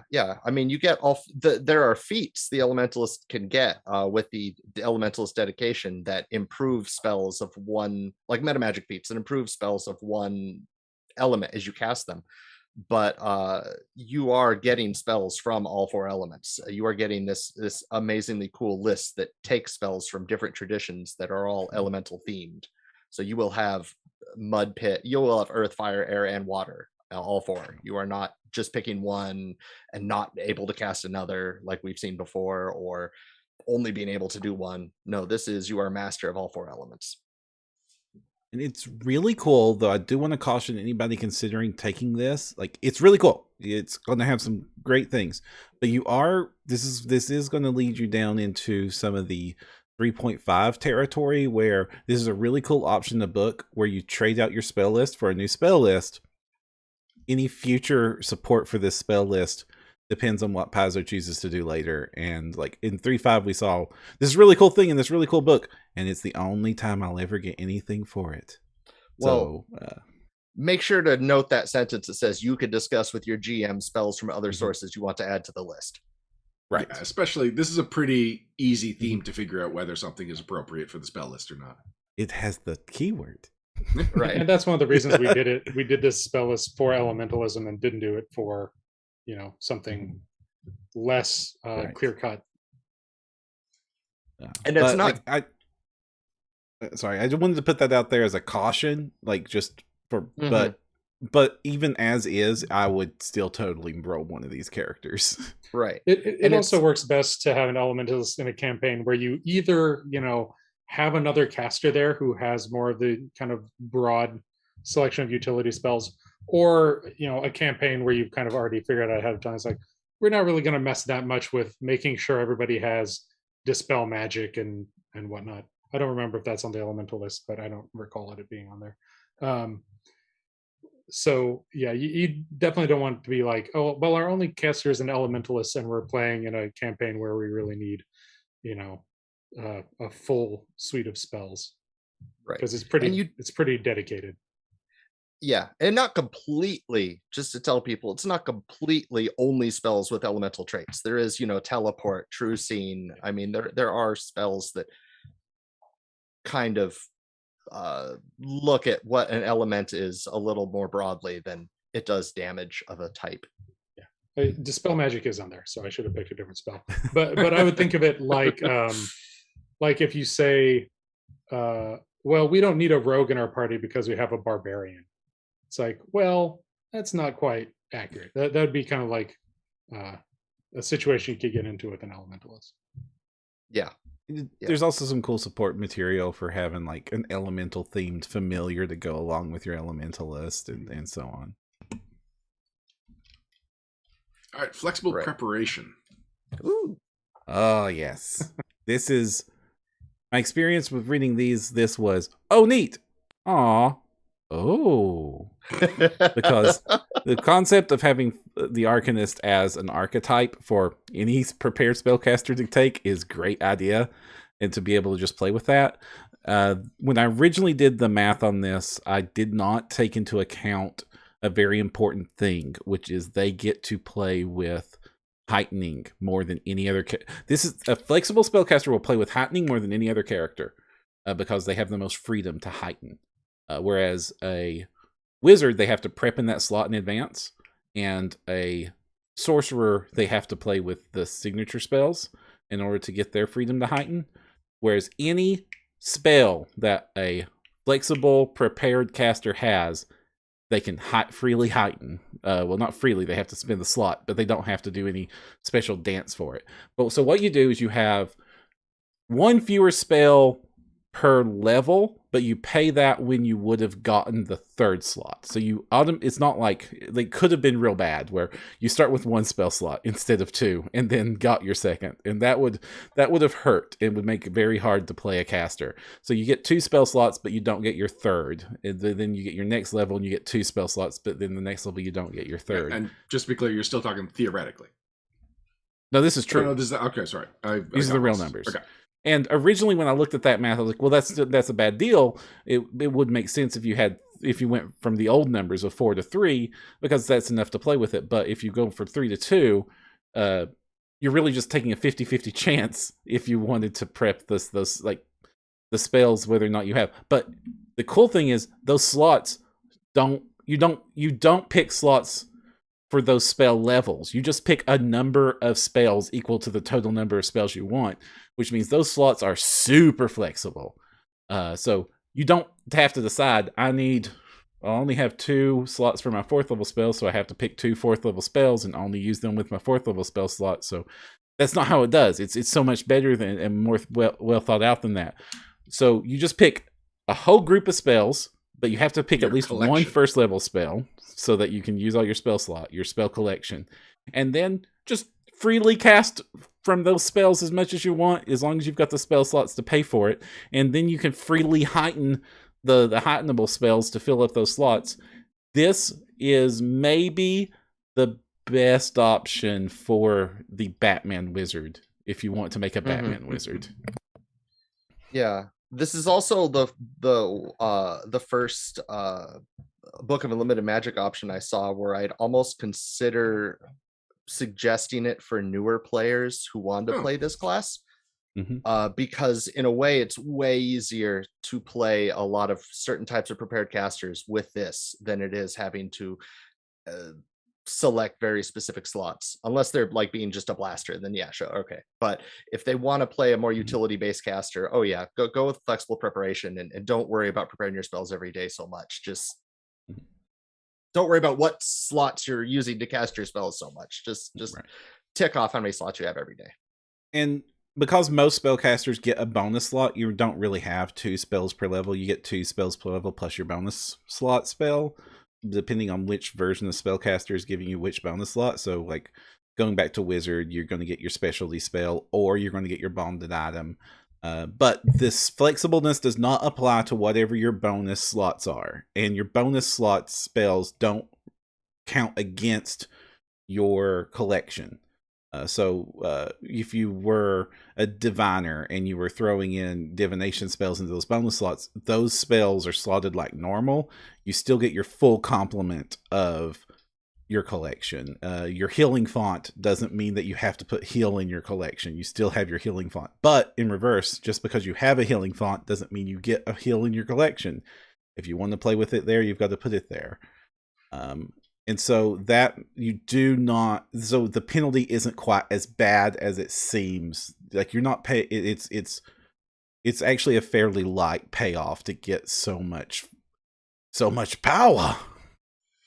We still have 9 more of these variations. Oh no, to go through. So yeah, we we'll can't really spend as much time with this. But Geomancy is one of the big ones. Logan, what can you tell us just broadly what Geomancy even is? Geomancy is just using the environment around you to empower your spells. So you care about where you are, and you get different benefits depending on whether you're in an aquatic environment or in a swamp. So that's kind of like the basic thing you get with it is that kind of attunement to your location. You can also get the ability to kind of transform what your attunement is by spells you cast. If you're like, well, I'm in a forest, but I really need the benefit of being in the desert, I'm going to use my magic to switch over.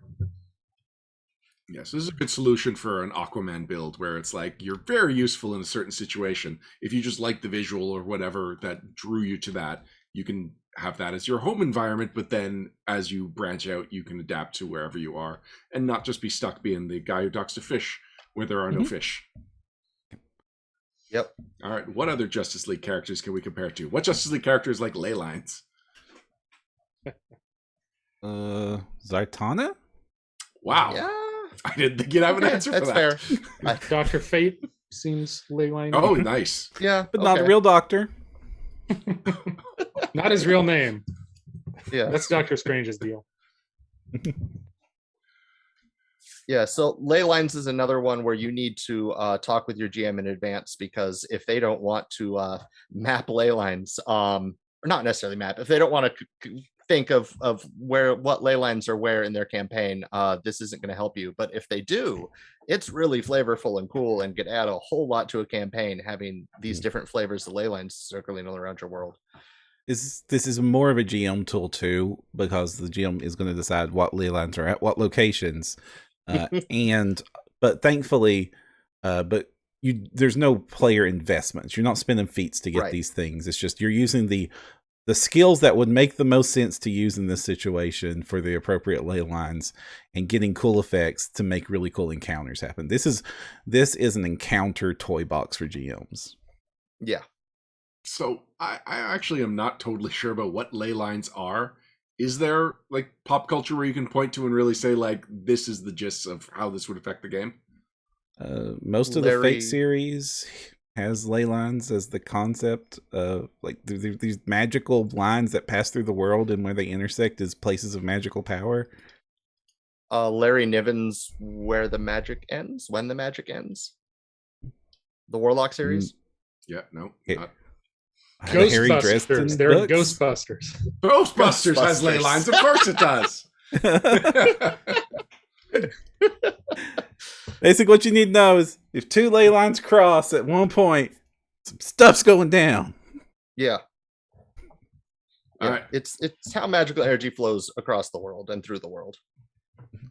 Then we have Pervasive Magic.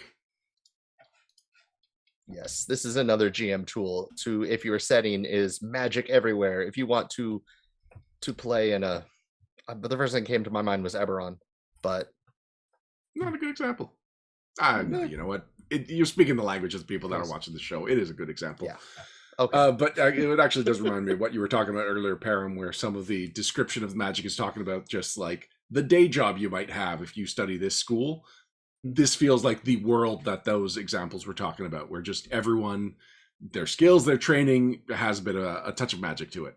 Yeah. And on pages 222 and 223, they do the work of saying like some specific places that this might have happened in Galarian, like Old Cheliax and the Magambia. And it's definitely a GM tool, as it's for campaigns where you want high magic. You'll be giving your players additional spells. You'll be giving your monsters additional spells. Everybody will be casting spells, and everybody starts with a cantrip in this system. Yeah, really, one of my favorite things about it is just the ability to be like, well, that mimic has charm, and the troll can cast magic missile. Yeah. The gelatinous ooze has blur. We've heard about the anti-magic fields. I like that this is for pro-magic fields. Yeah. Yeah. Being back to those brochures again. All right. Next section is a classic shadow magic. Shadow magic. Yes. Yeah, this has the shadow caster, who's kind of like the spellcaster equivalent of the shadow dancer. Can do extra things with shadow spells. Has some companions and familiars with shadowy themes, and talks a fair about the places in the in Galarian that have a lot of shadow magic-y stuff. Yep. You get a familiar who hides in your shadow. I think you get an animal companion that's just a shadow companion, which is literally a shadow hound, because yes. Yeah. Yes. All right, Soul Seeds. I do not know where this concept comes from, but it and Soulforged Armaments, the next section, really intrigued me. So, Logan, what was the impetus for Soul Seeds? Wow, I don't remember. I think it's just kind of that kind of classic like hero trope of, you are so whatever that magical power is drawn to you. And so, you could certainly see like the most powerful kobold has the dragon soul seed. He gets to do dragony stuff. And it's adapting the relic system, and it's kind of grows out of a similar idea, except that rather than having it be an item, it's tied to a person. So, and it's fairly flexible. So you can be like, I'm a monk. I don't use weapons, but I have internalized teachings that give me a soul seed. So it's just kind of a nice, versatile kind of interpretation of the concept. Yeah. The art kind of reminds me of Incarnum. Am I allowed to say that? Yes, You're allowed to say it. I don't think Incarnum was. It's not. It's not like it though. It's no. Okay. There does not use item slots or well. investment. Yeah. But it's another great tool for GMs who want to give story relevant gifts to their players that aren't just gold. All right, and then the Soul Forged Armaments, we get a nice piece of art of Sela getting the Iron Man 2 treatment, where her armor is just building up around her. Yes. I love it, but I also kind of hoped that we could have gotten a Sailor Moon sequence. I mean, it is. It's off. the same. It's the same. It takes thing. an action. Yeah. As Right, long as if it was Sailor Moon, it would be absolutely 2 full round actions. Right. Just don't take rapid manifestation. I mean, people listening, take it. It's a great feat, but if you want the transformation sequence, don't take rapid manifestation. All right, Logan, what can you tell us about Soul Forged Armaments? This one actually, I believe the idea came from I kind of put out on Twitter while I was working on this book, like, hey, what are cool magical things that you've seen that you think are interesting? And one of them was from a Sentai show, and that was like, and it was basically they sent me the transformation sequence. I'm like, oh, I can see how this can link together. So this is kind of the these weapons and armor are holy implements or extra special somehow, and I can link into those and just draw them immediately to me and do my transformation sequence. And then it also has a lot of kind of the champion ideas of like your soul being important and mattering to how you connect to this gear, so that you're really like striving to be the hero that goes with it, or you're telling a story where you're not achieving the level of heroism you need to go with it, and you can kind of tell that fall with a nice kind of visual. So that was kind of the main appeal of it. Yeah, I was definitely having a lot of Fate flashbacks and quoting "I am the bone of my sword" over and over again while reading this. Next, we have Thessalonian Rune Magic. This is something that, if you are familiar with Pathfinder, you are familiar with Thessalonian Rune Magic. We get... Oh, actually, this one gets a little bit more flavor with another handwritten note. We get feats linking to all the sins. I like this one because old Thessalonian magic was, hey, what about specialization? But even more severe. And this one is just like, hey, don't you miss specialization?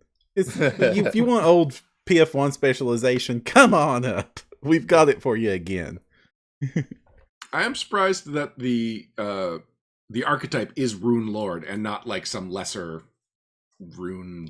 I don't know. What Squire. There we go. Like a Rune Squire. Well, when you've got 18th level feats, by that point, you don't want to be taking Rune Squire feats. It's not going to feel right. Right. Got 4 openings. I mean, that's enough for a party. Yeah, part of that is just kind of like the linguistics within the world with the term Rune Lord kind of changing in meaning over time. But that'd be a topic for James Jacobs to get into detail on. We'll call him up. Right. What's he doing? All right. We're getting pretty close to the end of this episode, so we don't have time to just bring in James Jacobs out of nowhere. True Names. True Names is another classic concept, and I don't know if Pathfinder's ever done anything with it, at least mechanically. So how did you bring True Names into Pathfinder, Logan? So True Names are kind of a tricky one because you really do need to have a lot of GM interaction with this one, like more so even than some of the ones like Like Ley Lines is very GM focused, but this is like, okay, you really need to build this in. So unless you're doing like a world where true names and those concepts are the foundation of everything, anything you include is going to have to kind of work around the margins to work. But this has the ability to learn the name of something that's going to give you more options. And then there are skill feats and spells that you can use and items based on, using the power of that name against the creature that you figured out the name of. So it's kind of using our research system, or doing like a simplified version of it to kind of give you that feel of looking into the name, getting the deep backstory so that you can use it in your adventures. I love that invoking the true name, like the cantrip version, literally just makes them flat-footed against spells. Like that's such a cool way of treating that concept. Yeah. And finally, Wellspring Magic. Dustin, is there any Dungeons and Dragons properties that this reminds you of?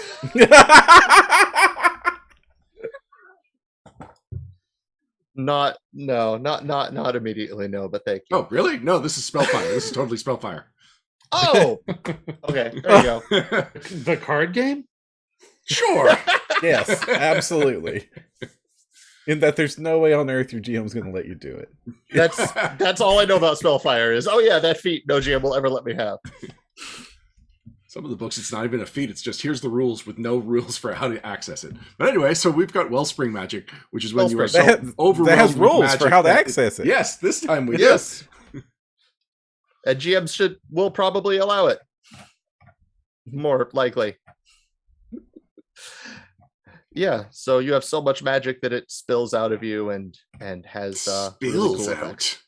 Bursts forth. This is you are a geyser of magic.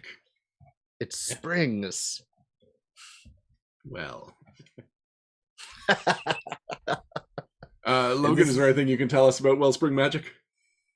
Yeah, this is just the concept that exists in many places other than just the Forgotten Realms, of just a source of magical power that can be so powerful it overwhelms you, and it also is good for the person who kind of likes their Rod of Wonder type of effects, because sometimes the spell energy will just explode out and there's a randomized effect, and we have a D20 table for what the effect ends up being. And we have an illustration of our iconic Tengu Oracle with kind of magical birds just shooting out of his chest, as he, of course, as you do, Yes. levitates into air and has glowing lights shooting out of his eyes.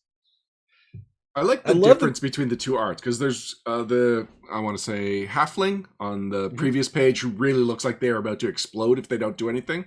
Whereas the art with the Tengu, it looks like a low-level version of this. It looks like it's annoying this one goblin that's just kind of getting the full brunt of it. Yeah. Yeah. And poor Daji diving for cover. Yeah. Oh, I didn't notice that. That's cute. Daji knows better at this stage. It's like not Daji's first rodeo. The reason I think GMs will be happy with it is it's almost more a toy for them to play with than it is for the players. Like every time a non-trivial combat starts, you have to make a DC 6 flat check to see if things go your way or not. I feel like it's kind of in the same territory as like criticals, where it's like, oh man, they killed my monster already. And then when the player crit fails a spell, it's like, oh, now I'm paying attention. This is the same thing. It's like, oh, I can't believe this is so cheesy. They're getting all these extra spells. And then they fail that flat check. And it's just like, oh, okay. I love number 14, Strike Up the Band. Actually, I just love that there's an old school randomization effects chart. But sorry, what do you like about Strike Up the Band? It for a minute you're followed by orchestral theme music. So if you do pick this option, make sure to decide in advance what music you want playing when you roll a 14 on your Wellspring chart. You're basically being Mickey Mouse like a cartoon, quite likely. It's like, oh, it's stealth time. Yes, yes.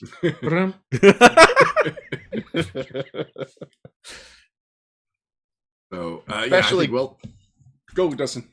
I was gonna say, especially good in pervasive magic if you're just like using a lower level magic to clean the table, and now suddenly this big epic orchestral music strikes up, and you're just like, stop it, go away. Right. And then the table explodes with birds. Oh no, birds. I think Wellspring It was Magic dirty was again. a really strong way to wrap up a really strong book. This book is just fun. It's fun. It's full of really neat ideas. Maybe neat isn't the strongest endorsement of this. It really is just like, it was a joy to read. It was really evocative, really visual. And I kind of went into it thinking that this first section that we were getting was going to be a much larger part of the book. Like, it's a resonant part, but it really only makes up about 30 pages. And I guess with all the like sidebars and whatnot, maybe it makes up about 50 pages of a 250 page book. So this is like ripe with content for people that were looking for options for the spellcasters, as well as ripe with lore for people that just want to understand the philosophy behind how magic works in Pathfinder. Is it the crunchiest non-core book? It's the first non-core book. Probably Ancestry Guide is. Oh, right. I guess also counting the Lost Omens line. But this is still... Yeah. This is I was the thinking rulebook Advanced line? Player's Guide, not core, and even it had a lot of lore stuff in it. From the way it's last been explained to us, all of the hardcovers in the role-playing game line up until now are core. So the three bestiaries, core rulebook, GM guide, and advanced player's guide. And now this is the... I think we're going to launch- have the spines all. These are the core ones, and they'll look different Oh. for the other books. Oh. I have a there's PDF. I don't have the spine. What's the spine look Yeah, like? me neither. Oh, It's that's like- nice. it's That's like Secrets cool. of Magic. It'll be That's a really dedicated cool. of it. It's Secrets of Magic. This is the first time that I've been like, I don't know that I even want the advanced collector cover, because the core cover looks so good. Yeah. Yeah, I'm really Yeah. happy with how it turned out. Mhm. Sarah Robinson did a lot of work on that cover and on getting some cool page borders done by our artists. Aaron, can you do something really quick for me? Sure, Can what's you, that? Load up page 2. So literally like the Secrets of Magic title page. Put it up on the screen, and then just go back to page 1. And I don't know if it's just me, but it feels like the tentacles and the fire move when I do this. Oh, And it's one really second. trippy. Okay. Yeah, I think they might be different layers. Okay. No, a little more slowly.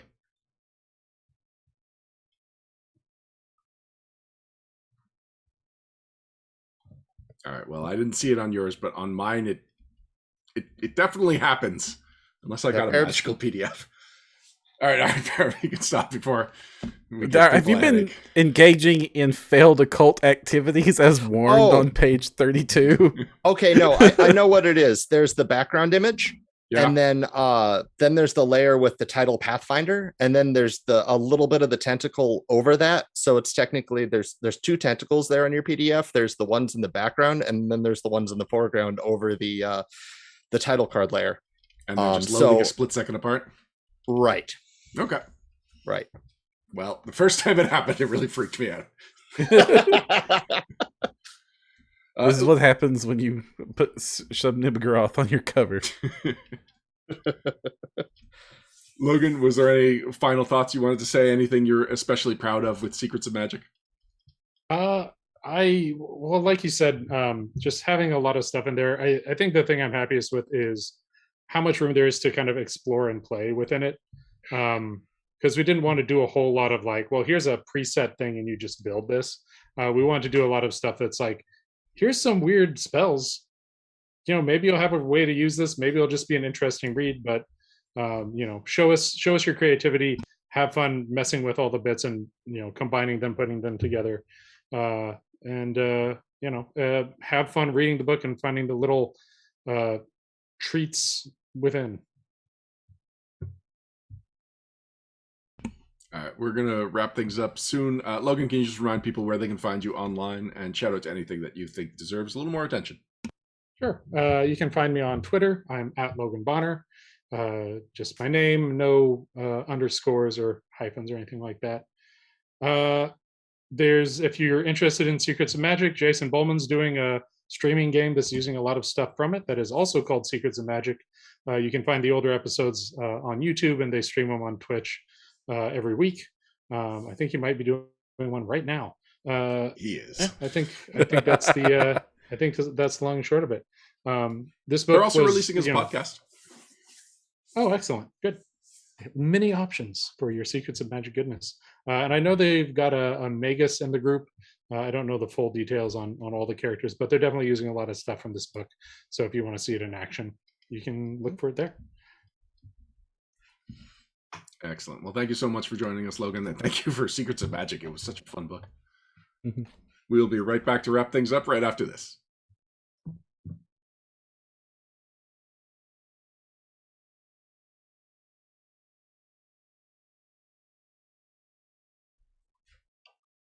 Wrap-ups and shoutouts.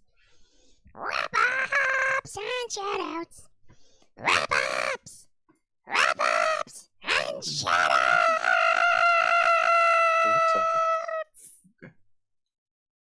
And we're back. Everybody's out of place. Yeah, well, because Logan seems to have left the call, but he's still in the call. Okay. Yeah. But hey, all right. I've got 2 Ryans and me and Dustin's disembodied voice, but let's just go with it. Hey. Thank you for joining us for episode 257 of No Direction, the No Direction Network's Pathfinder News, Reviews, and Interviews podcast. Before we go, we got 5 minutes for a couple of news items. One of them definitely has to be talked about, and there's not a lot to talk about, so we can get that out. So before we get to the shoutouts, first news item that I want to bring attention to is the fact that Paizo announced a new Pathfinder playtest running September 20th to October 26th, and that is all we know. We know that the book, and so the book that these 2 classes will be in will be announced at a Gen Con event on September 20th, I believe. Let me confirm that. Somewhere. I heard announced at Gen Con. Yeah, it will be announced at Gen Con. I thought it had a specific... Right. Tune in to our Gen Con 2021 streams for more information on the new classes and the book they'll be appearing in, so says James Case on the Paizo.com blog. So I think that is a good topic for our Patrons Private Sanctum after the show goes off the air, Perrin. Ooh, yes, because after every episode of No Direction, we have the after party, the Patreon Private Sanctum, just for our patrons. If you want to become a patron, you can join us at patreon.com/No Direction, pledge the $5 level or above, and then come over to our Discord, make sure it's connected to your Patreon account, and you'll be added to the channel where you can hang out with me and Ryan and other guests that may or may not show up after every single episode of No Direction, where we will talk about what you ask us to talk about.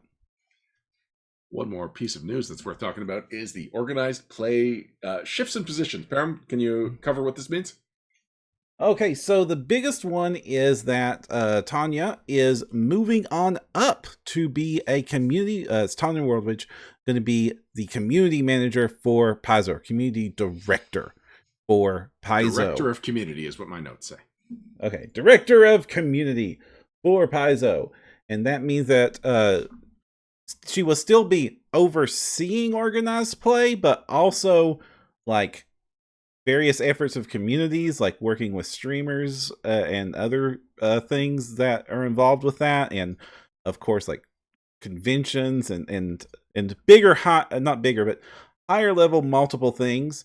And to balance that out, we are also going to have a sorry.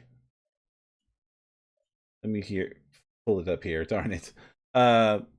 She's moving on to Director of Community, and Alex Spadale is moving up to take Tanya's position as the Organized Play Coordinator. So congratulations to Tanya, to Tanya, and congratulations to Alex. This means that this is going to be a big change, because Tanya's been kind of doing this for forever. She's the organized play mom. And yes. How long has it? It's been at least 5 years, right? I don't know, easily. Yeah. It's hard to imagine organized play like without her at this point. Well, it's not like she's totally leaving it. It's just going to be less of her, or a different angle on her. Yeah. So, but I do understand that Alex is really going to be stepping up and doing the Lions effort of leading that from here. Well, we had Alex on a couple of times early this year, right leading up to PaizoCon, and it already showed that he had a real grasp for the position and the community. He comes from an organized play background as a gamer, so he really gets what the position requires. So it makes sense that when you've got Tanya moving up to a more overseeing position, that Alex would be the person that stays on the ground, taking over more responsibilities there. Right. And of note, Alex is becoming the primary contact for the org play email, so that you know it's serious.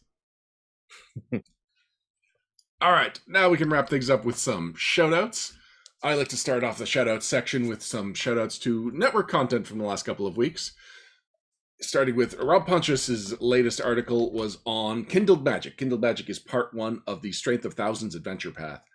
And I mentioned this in my Recall Knowledge blog from earlier this week, but it's an adventure path I don't ever see myself playing in or GMing, but I am fascinated by the development of it. So it's an adventure path I might go out of my way to read just for the enjoyment of it and to see how they're developing an adventure path that takes place over years, that how they are implementing the free archetype. Like, it's a very specific version of the free archetype rules. There's a lot going on in the Secrets of Magic, in the Strength of Thousands adventure path. Plus, it's an amazing setting with some gorgeous art. So I don't normally read the adventure paths for fun, although as Param knows, we are playing in the Abomination Vaults adventure path, and I happened to read some of that one and had to pretend I didn't until I accidentally spoiled something. You didn't. I know. And I said it, and I wasn't thinking, and then everyone at the table is like, what are you talking about? Why do you think it's that type of monster? And I'm like, well, I've given it was oddly specific and not what any of us were expecting. Because it had not been discovered yet at that point of the adventure, unless you were reading it, and I had read to that and a little bit further along. So expect more accidental spoilers. I'm sorry. I really have not read much of that book. I also want to give a shout out to this week's Digital Divination. So that is John and Ron's Starfinder.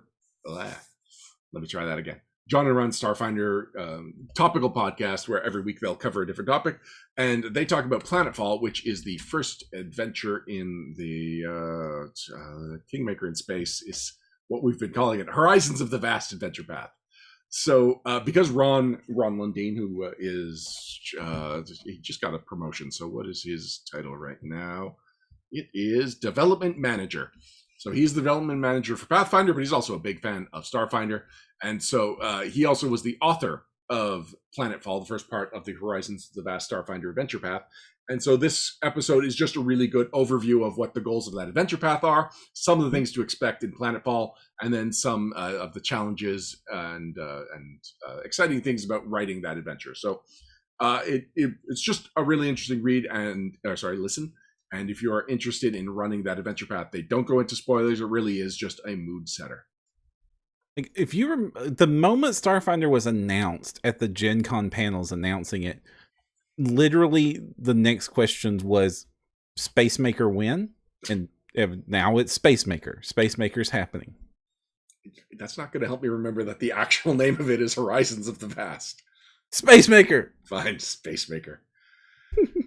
A couple other shout outs. One is to Game Design Unboxed, which I know I've given a shout out to the last couple of episodes, but they just had their season finale, and it is the final episode for Denise. And it was just kind of a reflection on what they've learned as podcast hosts for the last year. So they are both, they've got like burgeoning careers in the tabletop gaming industry. When the podcast began, they were even earlier in that process. In fact, Danielle had not signed her first game, and she had not started at, what is she working at? GPI, I believe. Anyway, she works at a game manufacturer now. And so just a fun update and a fun bookend, because they had an episode 0 to start the series. And they're both wonderful people. It is great to hear them talk enthusiastically about board games. We're going to miss Denise's contribution to the show. But as Denise mentions in this finale, Danielle was already the one that was doing most of the organizing behind the scenes and arranging the guests and stuff. And so this really is like Danielle will be going solo going forward, and Danielle is 100% capable of soloing a show, organizing it, editing it, being the only host on the show. It's going to be a change, especially in how it sounds, but it's still going to be a very quality show with a lot of really insightful guests, and her coming from an even more point of view. An even more point of view, an even more informed point of view. They didn't have a point of view before. Yeah, but Now now they got it's got one. Even more so. I have 2 more shout-outs, Param. Why don't you take over for a bit? I want to shout out to a game I have played through and finished between the last episode and this episode, which is Boyfriend Dungeon. Yeah, I did not expect to love this game as much as I did. It is a roguelite dungeon crawl where you're an action RPG, so top-down isometric action RPG dungeon game where your weapons that you use are people who turn into weapons. They're called weapon people or sword people. And it's just in this world, when you go out to California, just some of the people there turn into swords. It's just what happens. And the game is very cute, very fun, very well written. The characters are all lovable. Every single one of the boyfriend swords I wanted to know completely. And it is just charming as all heck. And I didn't expect the writing to be as good as it is. You end up loving all the characters. They're extremely well written. It also tackles some mature story content. I mean that in the not on the back of a warning label, but like, oh, this is going to deal with depression and substance abuse and polyamory and all these other topics that you just don't see in games very often. Not that those things are related. I just say each of the boyfriends has a topic. They're not all bad things. It's like one's depression and fame, and like big same there. Laser sword dude, I understand this one. And then like, then we have like the really cool Talwar. The Talwar is like into polyamorous relationships, and it's like the big thing there is like dating multiple people is a lot of work. One relationship's hard. Lots of relationships is also hard. And then it's like you've got the S-Stock Isaac, which was my boyfriend through the run, and Isaac is this is a S-Stock who teaches you how to parry because he's had to constantly parry the unwanted criticisms of his father growing up. And it's like, this is so good. This is so well written. All the characters are wonderful. One of them is like, and not all of the boyfriends are boyfriends. One of the weapons is just a pair of claws you find in the dungeon. It's a cat. You get a cat friend and you bond with this cat friend the more you adventure with it. Okay, but so are the boyfriends the sword people? Yes, the boyfriends are the sword. You're dating your sword. Okay. Yeah, when I saw you post about it on Facebook, I was like, all right, well, that sounds like a light and kind of goofy premise for a game. And then Kathy kind of weighs in and starts asking really like deep RPG type questions, like the kind of stuff I would ask someone who just said they finished Mass Effect. And I was like, what is this game? This shouldn't exist. This game is deep and difficult. Like the last couple of levels of the dungeon were really freaking hard. All right. I might have to track this down. So it's on Game Pass. So if you have the Xbox Game Pass for PC or for Xbox consoles, it's already there. So you don't have to buy an addition to your Game Pass subscription. But it's also available on everything else: Switch, Steam, PS4, the whole gamut. And I think it's like only $20, so it's not expensive. Roskman is in chat saying that Pathfinder needs a playable sword option. I want them to add playable familiars. All right, that is a whole can of worms we're not going into right now. Did you have any other shoutouts, Bram? No. Nope. Dustin? Well, I would like to bring up the are we doing the miniature painting, Param? Oh yeah. Next Wednesday we're doing the miniature painting hangout because a lot of y'all have asked for us to do that again. So we're going to, on next Wednesday for the Geek Together, it's going to be us hanging out and chatting while we paint up miniatures. And I will provide some of my miniature painting tips and stuff that I've learned over this past year of deep diving into this hobby. So I do hope to join you because I want to be painting up my Warduke custom. I've got all the components I need from my various Vitruvian Hacks orders from Boss Fight Studios.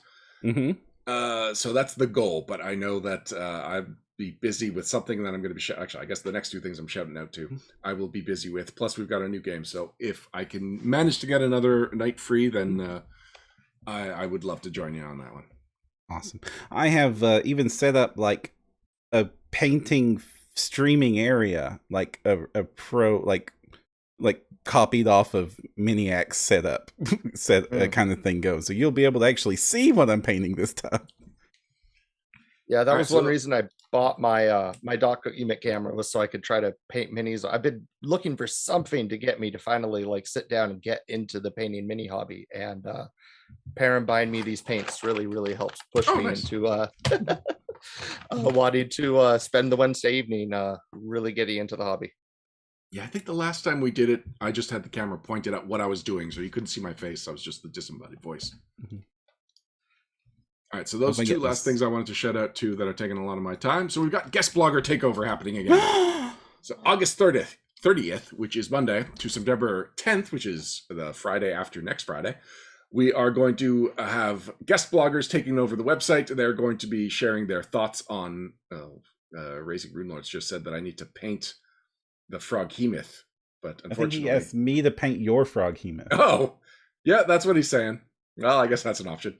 Anyway, yeah. So every year around this time, we start noticing that our regular contributors are starting to get a little bit tired. They're starting to get a little drained from the grind of just nonstop blogging. And so we bring in some guests to both give our regular staff a bit of a break and to spotlight some more people that might not necessarily get the normal spotlight that we usually give to people on the podcast, people on the staff. It's usually people in the community that we are a fan of or connected to in some way. And in fact, this time I can even say that the first one will be guest blogged by Ron Lundeen, who is technically a cast member on the network. So it's kind of stretching the guest blogger takeover definition, but like, when Ron says he's willing to contribute 1,000 words on mentoring as a game designer, I'm not going to tell him, no, you're already a member of the network, so you don't get to guest blog. But anyway, he's not a blogger, so it's totally fine what he's doing. Yeah, so I'm still finalizing the guests, and I usually don't like to announce the guests until after, I've received their article and published it, because every now and then some of the people that say they would contribute, unfortunately, have to back out. But I'm looking forward to that. That's always fun, and it's typically more work for me than an average couple of weeks. I was wondering that this didn't work.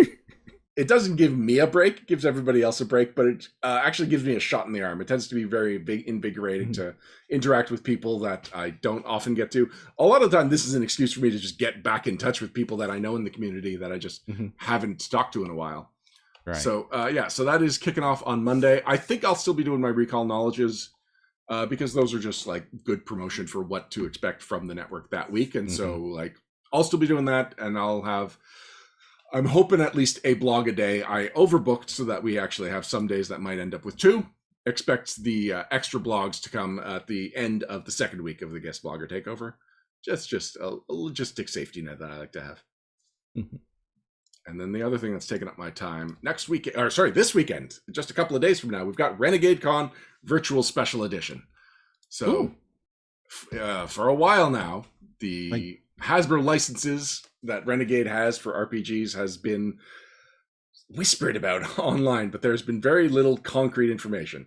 So this Friday and Saturday, for 2 days, there will be a virtual convention run by Renegade, the game studio that is publishing the G.I. Joe, Transformers, and Power Rangers role-playing games, as well as other role-playing games, as well as a lot of tabletop games. But this specific special is about introducing the world to the G.I. Joe, Transformers, and Power Rangers games that they're putting out. I will be on a panel on Saturday called something about introducing people to the role-playing games. Anyway, it'll be 5:30 my time, 2:30 Pacific. I am super looking forward to this. I'm going to be checking out every single panel because even if I was involved in the making of these games, there's still some stuff I don't know about them. I don't know exactly when people can expect them in the stores. We're going to see the debut of some of the miniatures that they're going to be publishing in like paint performances. Then there's going to be some Power Rangers actual plays at the end of each day of the convention. Ooh. So yeah, this is super cool. I am thrilled to be a part of this, and not just the convention, but thrilled that I get to be working on a G.I. Joe role-playing game in an official capacity. And that I even technically worked a little bit on the Transformers and Power Rangers, the system that the games are run on. But I've already said too much. If you want more information, Renegade Con Virtual Special Edition, it is free. It is run on the Renegade Game Studios Twitch channel, but you can go to eventbrite.com and register for it, just to, you know, officially have your name on the list and to get the updates that things are about to start. Cool. You can ask me questions, but I might not be able to answer them. Right. Okay. I don't want to ask you questions because I don't want to get trouble. I don't want trouble. Thank you. But another bit of news for next week. Wrath of the Righteous comes out Yes. next week, Oh yeah. which I'm super looking forward to. That would be Wrath of the Righteous, the computer game, not the Right. RPG adventure path that came out 5 Of years course. ago. Yeah. I don't know, just contextualize it for people. Right. Yeah. So yeah, it's Owlcats. Wrath of the Righteous will be cool. All right. You already mentioned that the patrons private sanctum. You already mentioned. Did you already mention the Patreon? Yeah, if you want to see more content like this, the ability for us to keep the blogs going, the lights on, and the con coverage going, we would really appreciate your support over on Patreon. You can do so by going to patreon.com/nodirection or go to nodirectionpodcast.com and click on the Patreon link. Those of you that pledge at the $5 level and above can come join us in the private sanctum after party right after this episode. Until next time, I'm Ryan Costello. I'm Jefferson J. Thacker, also known as Param. And I'm Dustin Knight. Yes. And if you want to find the path, you need no direction.